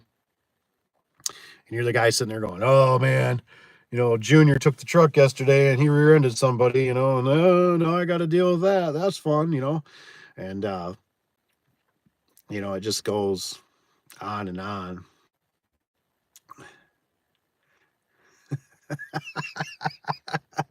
This one's great. I love Tony on this one. He says, "Come on, Rich." He says, "You know us crash tour guys, we don't sleep." God, that sometimes that's the truth, man. A lot of late nights, a lot of nights. Like I said, my older age, I try to not be as hardcore as I used to. I guess I don't really have to be in some degree. But I tell you what, there'd be nights like tonight. If I was on YouTube then, you'd be right with me. I'd be out there at the old car wash. I'd have her pointing up at the door going, "Yeah, you guys looking at my hiney? You know, what do you think about this?" And you guys would be like, "Just rip that damn thing out, put a rubber door in or something, or full aluminum with all the belts and the fixings, because it's funny, this car wash, they had one location that was built right. Right, it had the belts, it had the aluminum, it had the plexiglass type of, it had counterweights, so no torsion springs. Everything was right, and that building I hardly ever went to. But then it was like they found a way to cut costs because these were just two bays. They found ways to cut costs at these other locations. So then they went to galvanized torsion springs, cables, which were like the death of it, right? Because it's, in a car wash, especially in Michigan, salt, grime, everything. So the cables were always going bad. And the center coupler would rot out and do weird things or get hogged out. There was just a ton of things. Bearings, the bearings were really bad because they used just the standard bearings, right? So I would literally have to, I'd change them out to those puck style ones, wherever the greasable ones are, the real heavy duty ones, and then we just keep snobbing them up with grease and kept them going, and those helped a lot. But man, it was a bear tearing that stuff apart, rust, and the doors were like Swiss cheese, and the guy just never wanted to. You're always like, you really need to replace, you need to replace, and well, can you fix it? Can you fix it? Can you fix it? Yeah, I'll keep fixing it. And then you try to, well, give me a price on a new one. And you felt bad, right? You give him a price on a new one, you're like, oh my gosh, I mean, this is like $12,000 just for a door. And then I know last week he just had somebody run into one. So now, and then the insurance, that person didn't have insurance. So now he's gonna have to pay for, you know what I mean? Like the list goes on, and you're like, yeah, I guess I kind of see why you want to keep these doors going. You through bolt them. I mean, I kept them going as long as I could, but we finally just got to a point that I said, you know what, we got to cut it. We got to cut it because the one thing you can always run into is it's like what I don't like to see is if you're the only one that can do it, then you also probably need to walk away to some degree, right? And unless that's what you want to do and you don't want to have, you don't want anybody else to do it, and you like doing it and you just want to be a one-man band or whatever, that's fine. But it's just tough because like that job particular, I couldn't, every time I sent somebody, something would be wrong. They didn't plug the opener back in. I was always really religious about, and I still am today. I would even like residential, run the door. I don't care. Run it 3, 5, 10 times. I mean, obviously don't want to run it enough where the opener stops because it gets too hot. But run the damn thing, you know what I mean? Because let it fail while you're there versus, oh, went up, went down, whatever, it made a little weird noise. That's okay. No, we need to, let's check it. We're here, man. The tools are here. The truck's here. The doors are open. The customer knows, wants us, it's so much harder to get back engaged. You got to deal with that phone call. Well, can you be home? And you know how it is. The schedule never works. They're never home when you want, or whatever the case may be. It's a lot of work. So I do love my Carhartt tool belt. Says not the greatest belt out there, but it's set up, works great. Might have to check them out. I kind of got a little funny about Carhartt because I think Carhartt was doing something funny back when the cough syndrome or something. I can't remember exactly what they were doing. If they were supporting something or I don't remember. So I try to. I still got Carhartt. I'm not saying I won't use them, but I try to defer if I could. If I could, but it's hard because they're just everywhere. And some of the stuff they got is pretty good. So it's tough. But I just always keep that in the back of my mind. I go, they were naughty. They were naughty. I don't remember what it was they did, but I just remember it really kind of turned me off. So it's discontinued now. Of course. Always the good stuff's always discontinued. Like 6 before. That's awesome. Oh man, that's awesome. About 6 of them. That's the way to do it. I understand that. Sometimes I'm picky about my boots, and I got the same set of boots as last time, and they don't fit. They're same size, everything, same brand, and it's like they don't feel right. I'm bummed. It says they run out. Diamondback has a great belt. Oh, expensive but nice. I wonder if the Diamondback is like, is it made for garage doors, or just garage door guys, or is it just kind of a standard? Says here now here, we be here. Oh man, yeah, it's crazy, man. I still got a belt. I was really bummed. My mom got it for me a long time ago, a tool belt, and it's really nice. And I threw the straps away because I used it most time for like doing roofs and stuff like that. And I was like, I don't want these stupid straps, you know. And then when I started doing more garage doors, I was like, you got a lot more kind of weight on you, like your wrenches and stuff. And I was always like, man, I was stupid for throwing that straps away. Should have never thrown them away. And because now I'm like, I thought about just modifying them so I could use them. Because when I looked at a belt not too long ago, it was pricey. You know, I thought, dang man, they want a lot. So I always kind of keep my eyes out, maybe yard sale or something. You know, I'm weird. I don't really like new belts because I don't like how stiff they are. I want like a used one that's conditioned a little bit. It's trained. That's the way to say it. It's trained. Okay, so this one's weird. It says we service a food prep. I think it says plant behind the little thing. Washes inside doors. Ooh, yes, sanitized. Building the rollers only last for 6 months. Ooh, man, I use sealed bearings too. Wow, wow. Yeah, rollers never held up. I think it. What was it? The one that used the car wash. I feel like they used just a. They didn't even use bearings, and those ones did actually work. You know, because then I did the ones too, the smaller ones that were sealed. Keeps the debris out. They're where do you? I wonder, Richard. I wonder where you get them from. Because I think I used to get mine through American Supply or something like that. American Supply. I think it was over in Minnesota, if I remember right. I used to do a Paul. That's the guy I always remember. I need to talk with Paul. I think it was Paul with a B because there was two Pauls, and they were a great company. They were a great company. They really did a great job. Um, but yeah, oh, I think this thing stopped again. Let me check it out here. The live chat. Oh nope, misspoke. They are DeWalt. Oh, DeWalt, eh? Belts don't know why I thought Carter. My bad. Oh, Service Spring has them. Nice. I haven't been into the new Service Spring. Are they still giving a Service Spring still handing out books left and right? Because I just had somebody on a video, an old video, and they asked me about. They said, "Where'd you get that book?" And I said, "Service Spring." I said, "Give them a call." I said, "I'm sure they'll send you one." And I was really impressed with Service Spring because I just made that video about way in the door or whatever, and I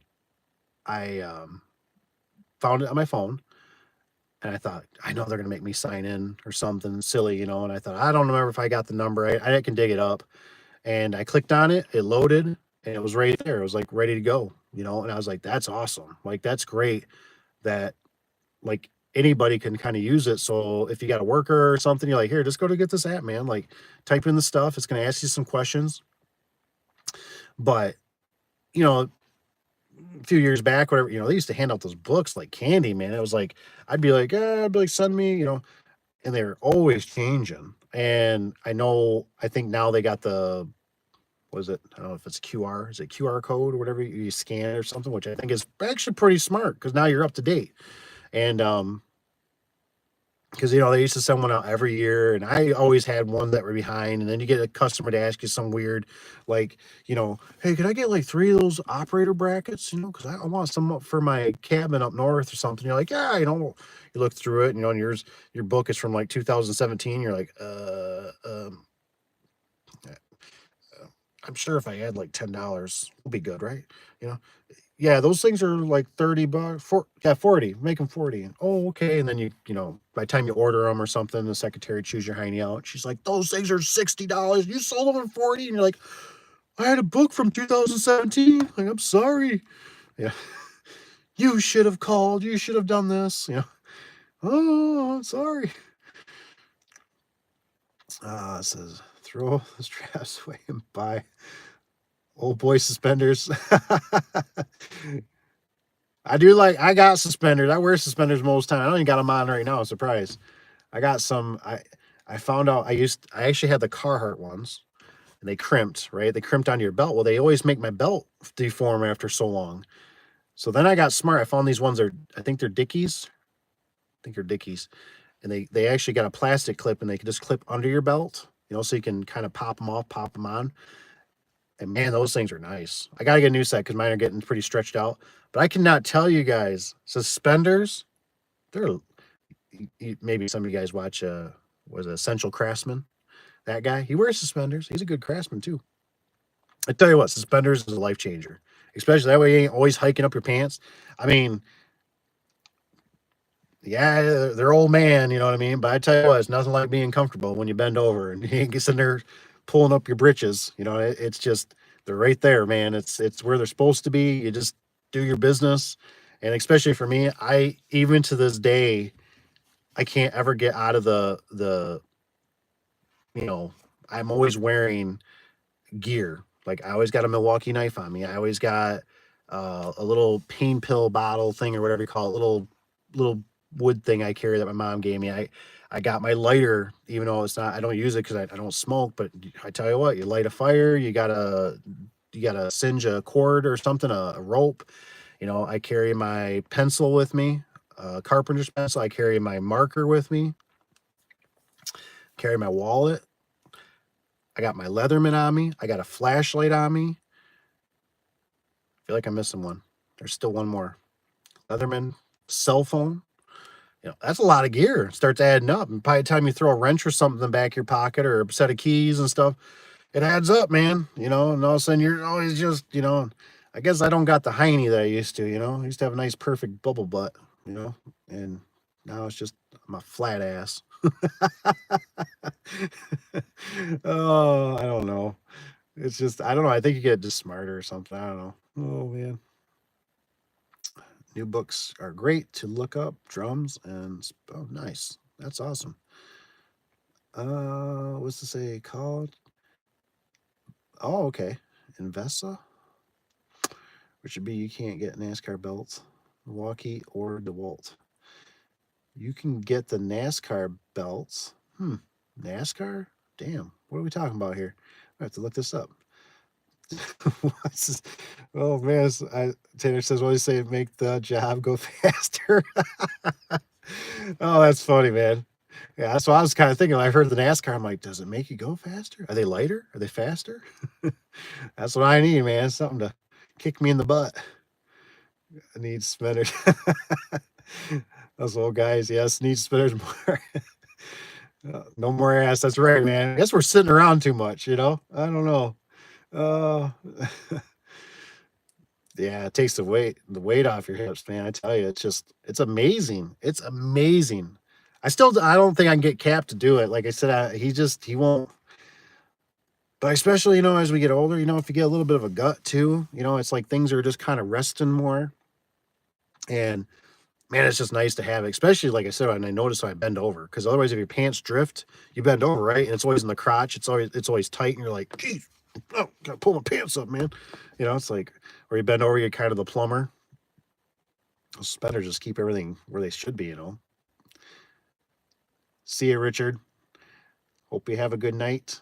Glad you were here. Yeah, I think like I said, I'm gonna cut it off. I seen the wife. She texted me a few times. She must be wondering where I'm at. So I really appreciate you guys being here. It was good talking to you for sure. Full show. And so, like I said, if you guys get anything, got any questions, whatever, it always stimulates the mind. Like I said, don't hesitate. Shoot me an email. You can always send pictures, and some of it. You guys got my number. Like I said, you can always shoot me a text too. Don't be afraid. It could be over anything. I don't even care. Just say, send me a picture. It don't bother me at all. I'm pretty free spirit. I ain't gonna chew you out. I'll just block you. No. All right, guys. Thanks for being here. Thanks for the thumbs up. We'll see you on the next one. Have a good night. Be safe out there. Keep all your fingers. See ya.